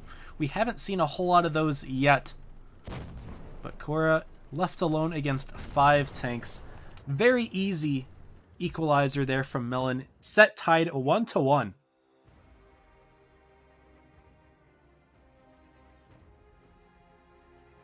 Holy cow. We've got a set here. Those 2 games played extremely differently here. Quick push from Melon. And of course, they're realizing, I think, that if they stick to their game plan, which is always aggression, nice damage from Watermelon there. Aggression has always been the name of their game, so if they just stick to it, don't give Pramo any time to do their fancy rotations and setups and that sort of thing that they may try to do. Double VK-72s, of course, you don't want to let those tanks take you down, so getting those quick bleeds there. Melon, excellent. And again, moving back to 7 types here as we move to our second map, Yukon. This one an asymmetrical 4-cap map. And not a single light or medium from Melon. They do not care. They do not think that it's as valuable. Excuse me. In Pramo, I haven't quite picked their tanks yet, and it's going to take a lot faster for Melon to do so, you know. All Assassin has to say is, oh, everyone type. Very easy, whereas I'm sure Steven and Tanner are still shuffling tanks around on their team. Hopefully they've learned not to use those VK-72s in that fashion there. That was not very successful. Bring a 60 TP, that's the first we're going to see it tonight, in 2 of them, actually. Their alpha damage could be quite nice against those types, you know, slowing it down, getting those hit points out of the game fast. They just need to make sure they're hitting their shots, because if you're a 60 TP and you miss a shot, your DPM, which is already not very good, is obliterated. Still Gamer, can you ask 34 if I can tune with him for a game? Still Gamer, I'm in the middle of streaming a tournament. I don't know if you've been watching for the past hour and 40 minutes, but I have been doing this the entire time. Oh, are we going to have another issue with, oh, no. I thought maybe my server connection was gone and Pew Pew just wasn't ready up because of the server issue, but no. He gets subbed out because he wasn't ready to play. Interesting. Good thing Pramo was able to get that substitution. Well played. Well played there. A little scary, but nice. Hey, game number 3. Pramo Melon. Y'all, if you didn't get the code, bottom right corner. Snag it. Snag it. Posture check. Thank you. I'll sit more upright. Looks like Melon going hard on the A side. And Pramo, not so much. They're going to send a couple of their tanks, those 60 TPs, most likely grabbing the C base and anchoring. Everyone else going more towards the D side. Of course, the B base is much closer to the north spawn than the C base is to south. They're going to get the bases very quickly here.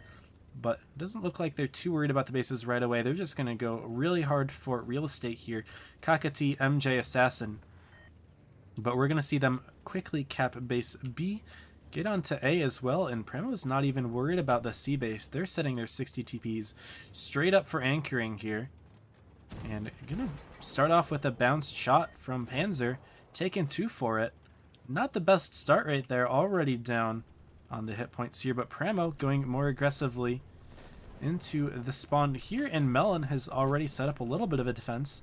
Now they're just going to push straight into Panzer and Cora, who has been spotted. Maybe Pramo can get some good bleeds in on this side of the map, but Melon outnumbering them at the moment. Panzer Sierra lagging a little bit too far behind. I can't actually see what's going on here, so I'm going to highlight a tank here, Chipotle, who seems to be the first target, but all of Melon tanks are right here, and Pramo still got some sitting behind. Sierra not really joining the fight. Panzer and Cora all the way on the other side of the map still. And Melon, quick recognition of the fact that Pramo was split. Pramo thought that they could get aggressive with their counter push, but they had a weakness. Melon recognizing it extremely quickly, rotating right back around into the B base that Pramo thought that they could overtake, but they're now 2,000 hit points down for it, and Steven is finding himself alone against 4 tanks. Panzer may be able to get the pick on Assassin. He does so, finally hitting those shots, but Tommy and Panzer both fall for it now. It is a 3-on-6. Melon up on the hit points, up on the caps, up on the guns. Should be very difficult for Pramo to pull this one back, and Steven getting surrounded himself. Will he put in a last shot? Bouncing the last shot. Steven moment right there. And now it is Cora, who should be able to pick a kill on MJ, but that's not really going to be enough to win them the game. 6-on-2. About a 4,000 hit point difference. Congrats on the kill, Cora. You're way out of the battle there for that entire game, and unfortunately that will cost you. Great focus fire from Melon, getting those kills when it mattered. Chinergy, we're not going to talk about that miss either. That's a Chinergy moment. We are seeing several Family Guy funny moments this battle, and now it is just Cora alone against 5 tanks. Melon with the 2-1 lead after this one. Kami doing an excellent job at hit point sharing, blocking his teammate from getting the shot in. Very well played to Kami there. And 2-1 lead for Melon, as I said. Good game there. Pramo just really wasn't ready to deal with all of Leverage's, or sorry, all of Joker's tanks together. Do I have YouTube? I have YouTube, but I don't use it. So don't worry about my YouTube. Follow me on Twitch. Follow me on Twitch.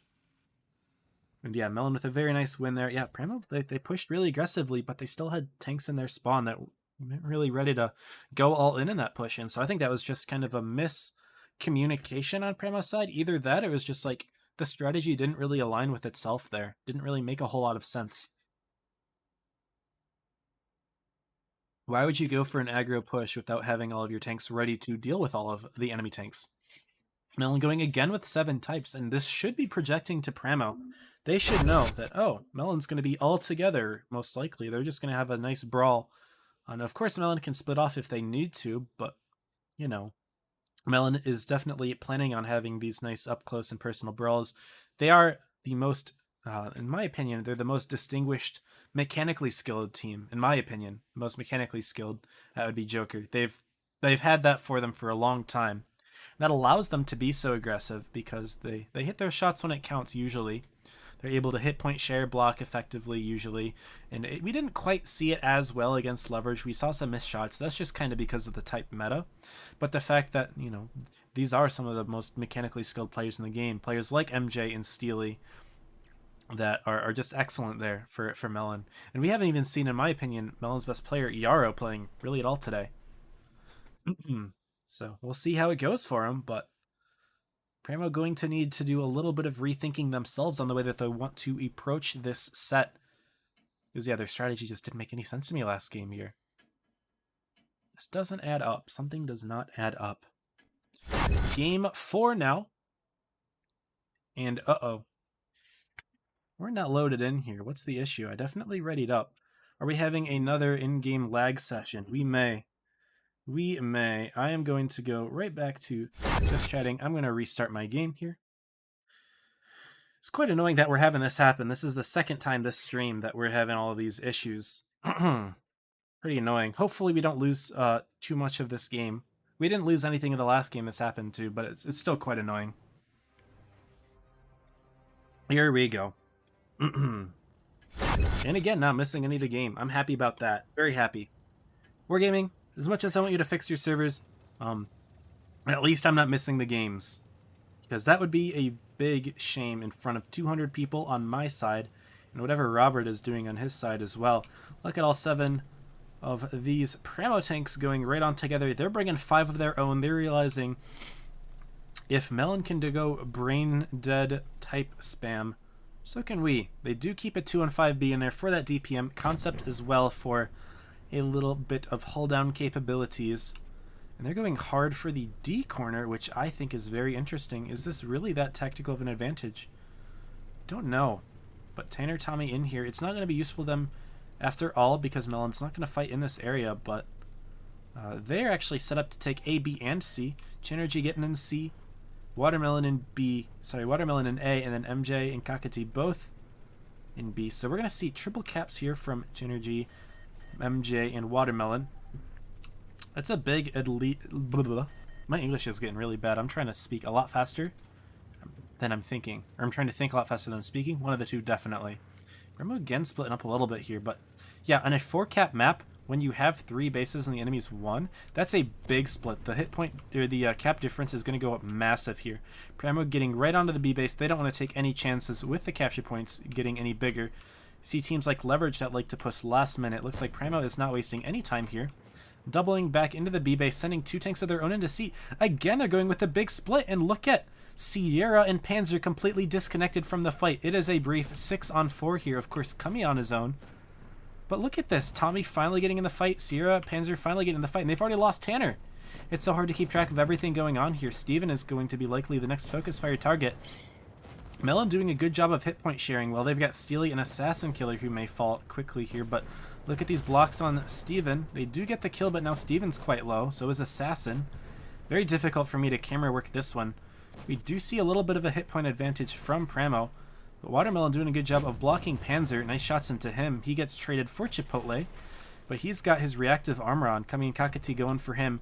Reactive armor will be useful, taking a little bit less damage. Hit points are dead even right now. It is a 5-on-4 though. Assassin Killer still managing to stay alive. He's kind of in a nice little, not really hold down spot here. Cora, hit the shot, please. Thank you, Cora. Tommy getting focused. In the meantime, Tommy missing his shot. Panzer falls down, and it is a 4-on-3. And again, hit point lead for Melon. They're just out brawling here. And really, we're seeing Premo's mistakes getting highlighted here. They're just taking all of their tanks, taking their sweet time, bringing them around the map. They don't have the time to do that. They had lost Tanner by the time that those two had joined the fight. Now it is just a 4-on-2 scenario, and while Premo was starting to pull it back a little bit on the hit points, they couldn't get the kills when it mattered. Tommy is going to fall over here, and we see Sierra in a 3-on-1. He is not surviving this one. Tommy falls, Sierra falls. Looks like, yeah, Melon, another dominant game here, getting a quick kill. Not wasting any time here in Melon, despite losing the first game, taking the 3-1 lead. And we're on the verge of seeing Premo losing out here. They could be sent home in 4th place. Don't give Melon the chance to make a loser's run, because we know that they can do it. You give them momentum, they'll mess you up. Caps, thanks for the Prime sub, man. Appreciate you, dude. Sorry, y'all, I have my notification sounds off because I would have gotten way too many of them, but there we go. Chinergy with a solid 4.4K game performance there. Our next map that we will see is Black Goldville, which is a fun one for sure. In pubs, you see it go a lot differently than you see it in competitive. You know, in pubs, it's always hillside, caveside, etc. Not always the case in competitive, because you've got it. Not only do you have a cap in the town, but it's easier to defend B base from town. So having that cap advantage, of course, is what can often dictate the way that the supremacy games are played here. And it looks like Tanner is finally running up in a light tank, so we are going to see Pramo running a light. Don't think we've seen that yet. Maybe there is one game here or there. I don't remember, honestly. I'm starting to forget. All of these sets are blurring together, but Pramo will run a light.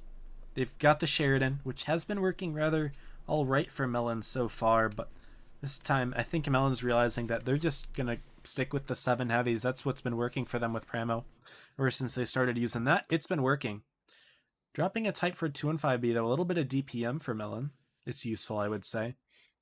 Hands are doing similar, so they've got similar lineups. Got an IS-4 for Premo as well. I don't know what that would be used for over a type, but I respect it. Maybe it's the hit points and the side armor? I don't know. Type's got respectable side armor itself. I haven't paid enough attention to the IS-4's changes to know how well it would be useful, but that is just fine. Game number 5 about to begin. Another tank glitch because we restarted the game and it didn't synchronize. Here we go. This is Pramo's last stand. They're going to have to win out if they would like a chance at staying in this tournament for that $10,000 prize pool. I think everyone from top 4 gets a little bit of money, but I believe 4th place is $1,000, but between 10 people, that's only $100 each. So, of course, getting that next prize would be great. Pramo splitting up again a little bit here. Couple tanks in the town. Panzer, Tanner. Whereas Melon doing a little bit of their own split work. MJ spot in the middle. Cummy and 4 types going towards the caves. And Watermelon in the town. Is that someone else? Sorry, I'm just turned around. Completely lost my mouse there. So yeah, 5 tanks into the caves area for Melon. One of them did get spotted though. Cummy did get spotted. So there is Pramo's awareness that there are at least a couple tanks most likely from Melon in there. Yeah, Cummy is spotted and someone else is capping A. So Pramo knows there's at least a couple tanks from Melon in here. They're going to respond by getting right onto the C base. It's not going to be fast enough though. Tanner does grab it though. Pretty uncontested. I don't think Watermelon and MJ's purpose was to bother with C. They're mostly bothering with the B right now.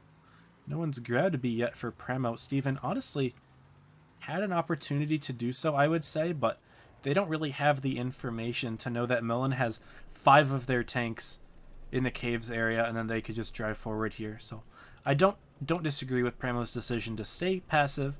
They are a little bit done on the cap points, but really Melon's just been pushing anyway, so may expect a push from Melon here. This time, though, it is Watermelon, who's been taking all the bleeds so far. Sheridan getting an HE into him.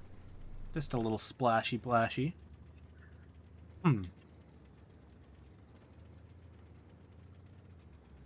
Let's see if Melon will pull the Warriors and blow a 3-1 lead, just like Hated did against Apex. Looks like Assassin Killer loading a speed boost. They're going to start something over here. That's 5 of Melon's tanks going right for Cora here. Will they put themselves in a crossfire? No, looks like Pramo getting under the B base is the sign that they needed to start pushing forward here. And now it is Cora who is finding himself against several Melon tanks. They're actually going to turn around, and Chinergy going to have this 1v1 instead. Melon realizing that they don't want to put too many resources into getting one kill, and instead they're going to fight in the middle, but Pramo taking the advantage, getting a quick pick on MJ, who had bled out a decent amount in the beginning of the match, potentially. Steely also quite low, but Pramo not interested in shooting him? Yeah, they will. Okay. I was going to say, focus fire at Steely, not Kakati here.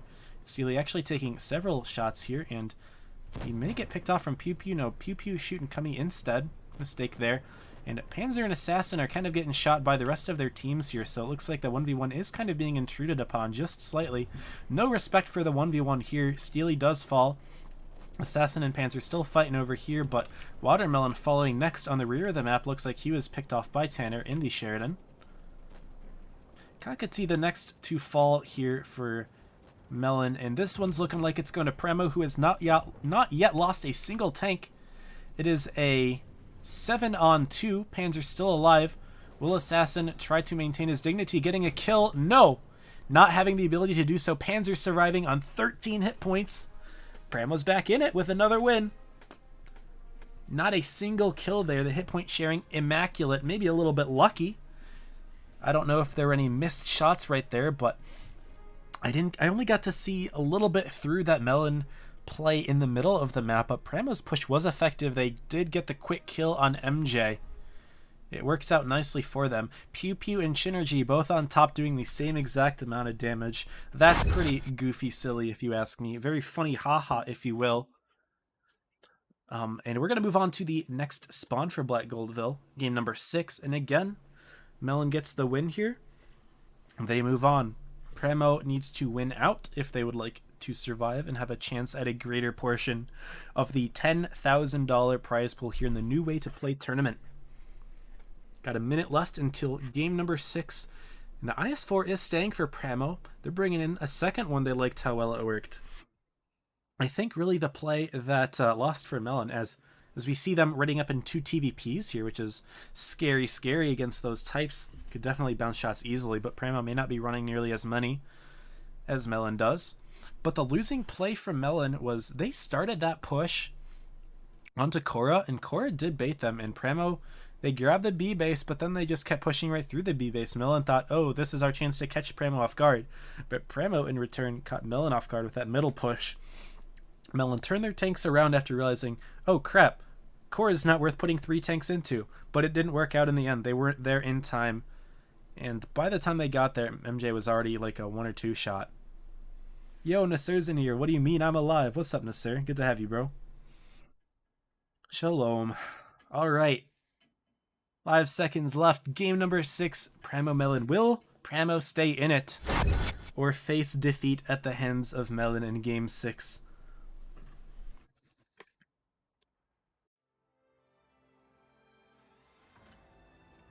All right.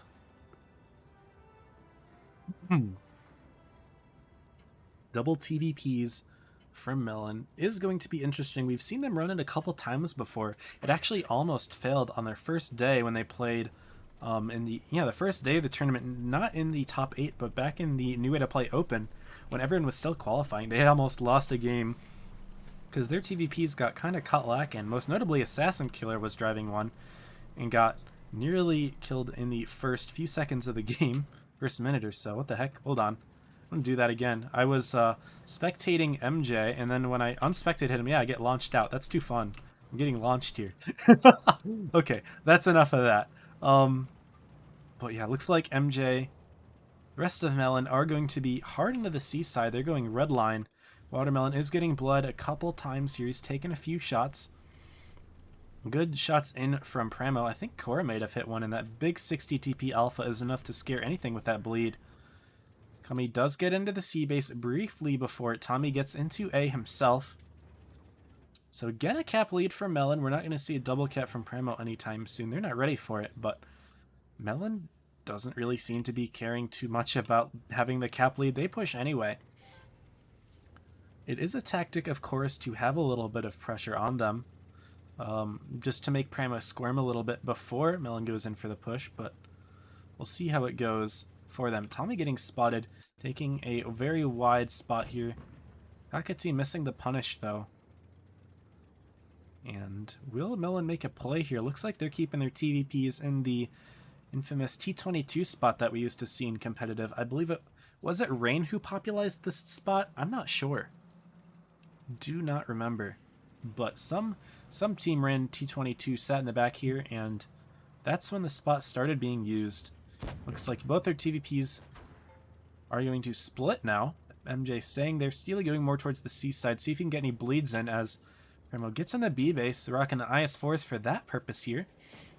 And Melon, who let go of the base just long enough, are actually going to be able to counter push on Tommy here, who is way overextended. Where is the rest of Pramo? He's going to be attacked here by Assassin Killer. MJ and Steely not even going to bother going in, though. It's just a one-on-one in this point. And Pramo's going to be pushing forward here into Watermelon, who got bled out quickly at the beginning. He's down to 400 hit points. 330 make that, and as the rest of Pramo pushes in, there goes Watermelon. Tommy is still fighting that 1v1 all the way over there. And Shinergy the next to get focused out by these Pramo heavy tanks in the B base. It is briefly being stopped in the meantime. But Pramo got the hit point lead again and killing 2 tanks. Steven's quite low himself. He should get helped out here. Is Pramo even going to bother? Or are they just going to let even Steven die here? He puts one more shot in that's useful. Will Kakati hit the kill? Yes, he does. Good shot there from Kakati. Gotta get those kills when it matters, but Kami also falling, this time to Cora. Don't know where he got killed. Was it right here? I don't know. Pramo had 3 tanks right there, so definitely possible. We do see Melon stopping the A base, but it would be wise for Pramo to go back and take B. Or sorry, to take C, rather. Kakati a little bit isolated himself. Are Pramo going to go for the push on it? Those 2 TVPs are still alive, and that's a scary, quick 2400 damage in. That would be enough to give Melon the hit point advantage if they were to hit those clips going. Steely is spotted here. Hopefully he doesn't get blood too hard. Tanner probably could have put in a shot there, but he's going to worry more about the C base. And Melon needs to make a sort of play here. How are they going to do it? Looks like Steely going to try to insert himself into the B base.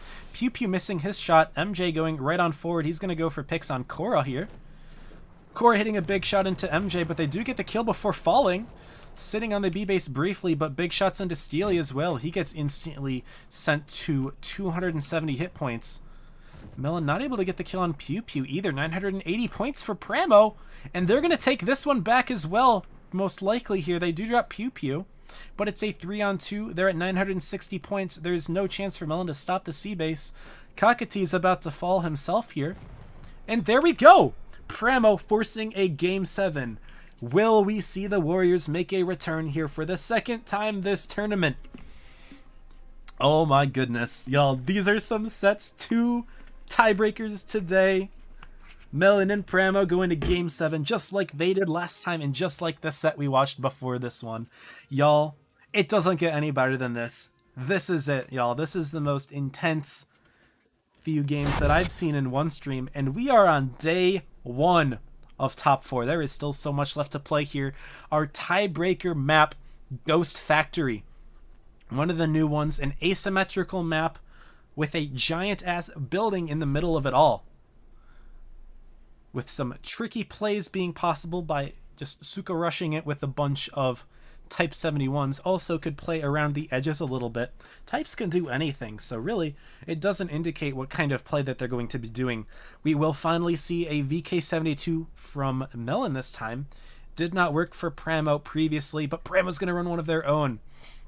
They have faith in the VK72. They think that alpha damage with that tungsten shell is enough value to run it over something like an E100, which has arguably better armor with a same gun. It's just the tungsten that that I could think would be a benefit for the VK72. Maybe it face hugs a Type 71 better.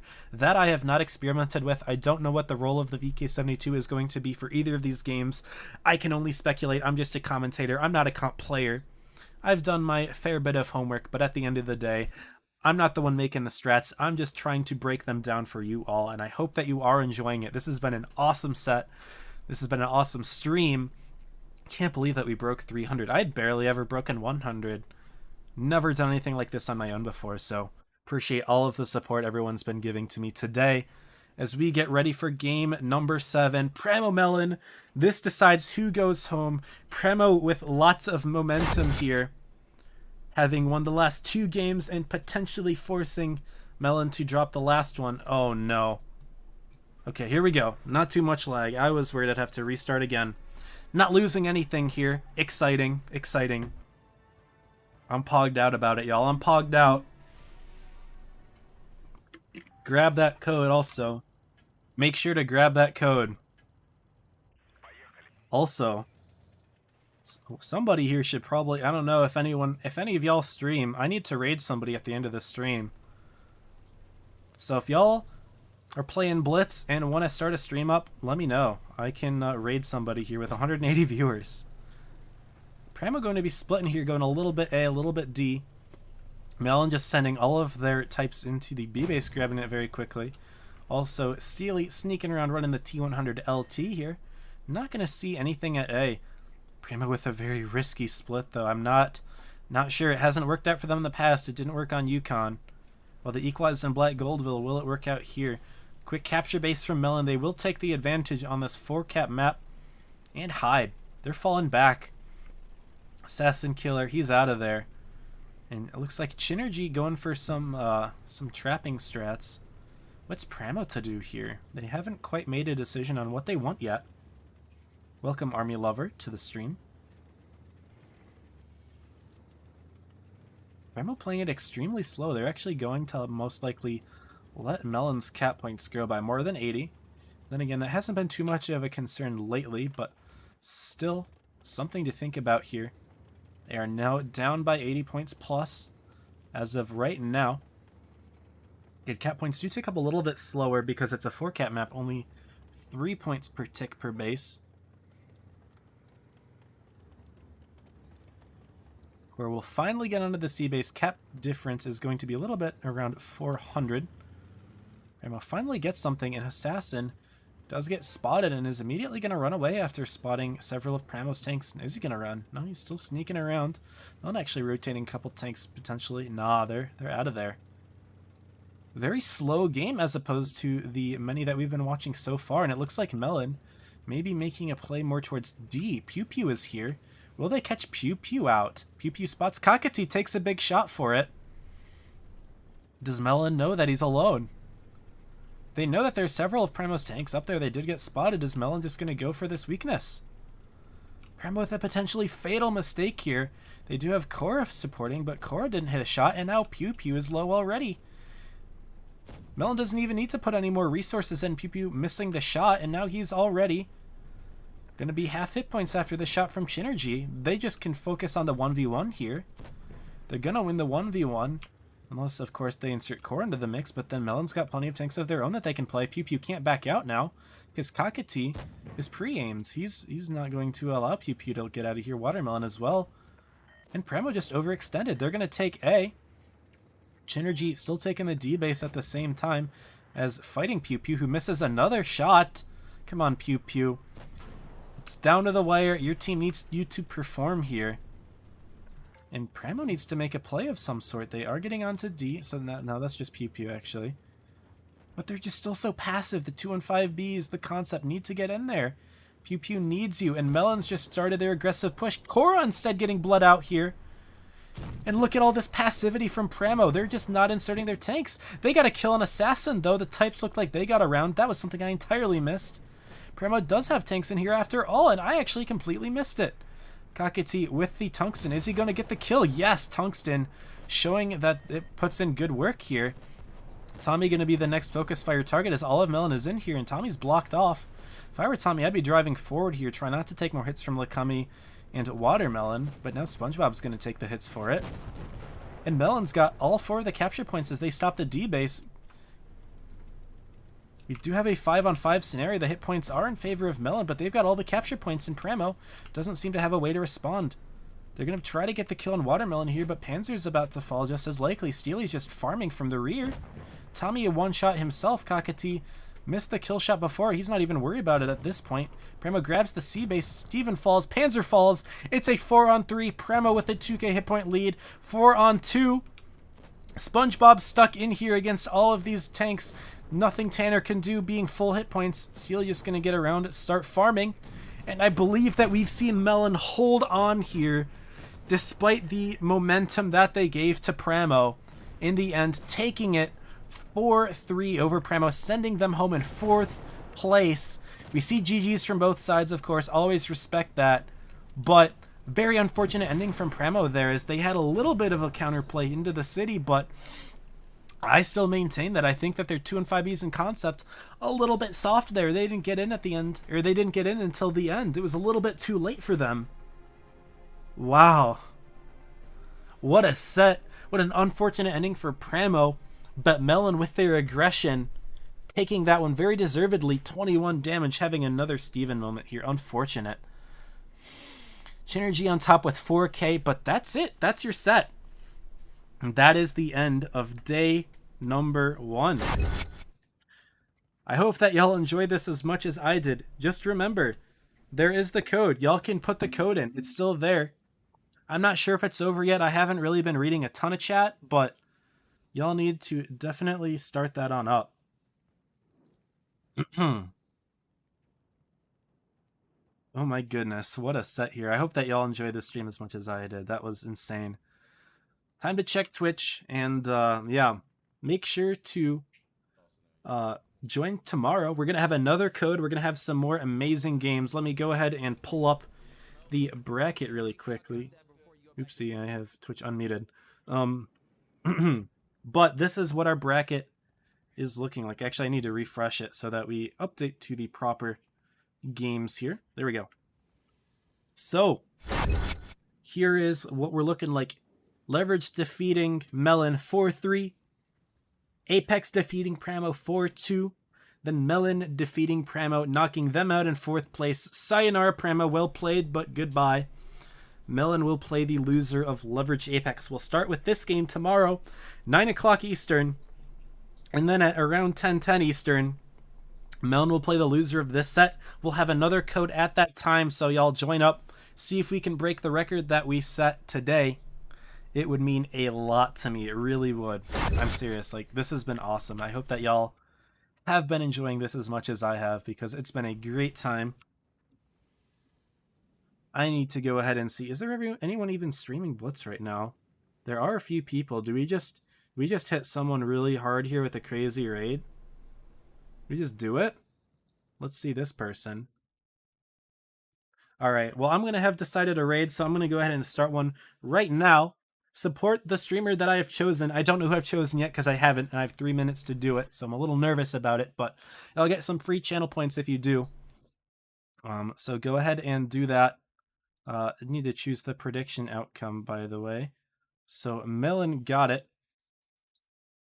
I'm assuming the mods can take that, but yeah, everyone take care. It's been a blast. See you in the next one. And as always, hold on, I need to get myself set up here before I do my outro. But yeah, take care, everybody. Stay safe, and happy tanking.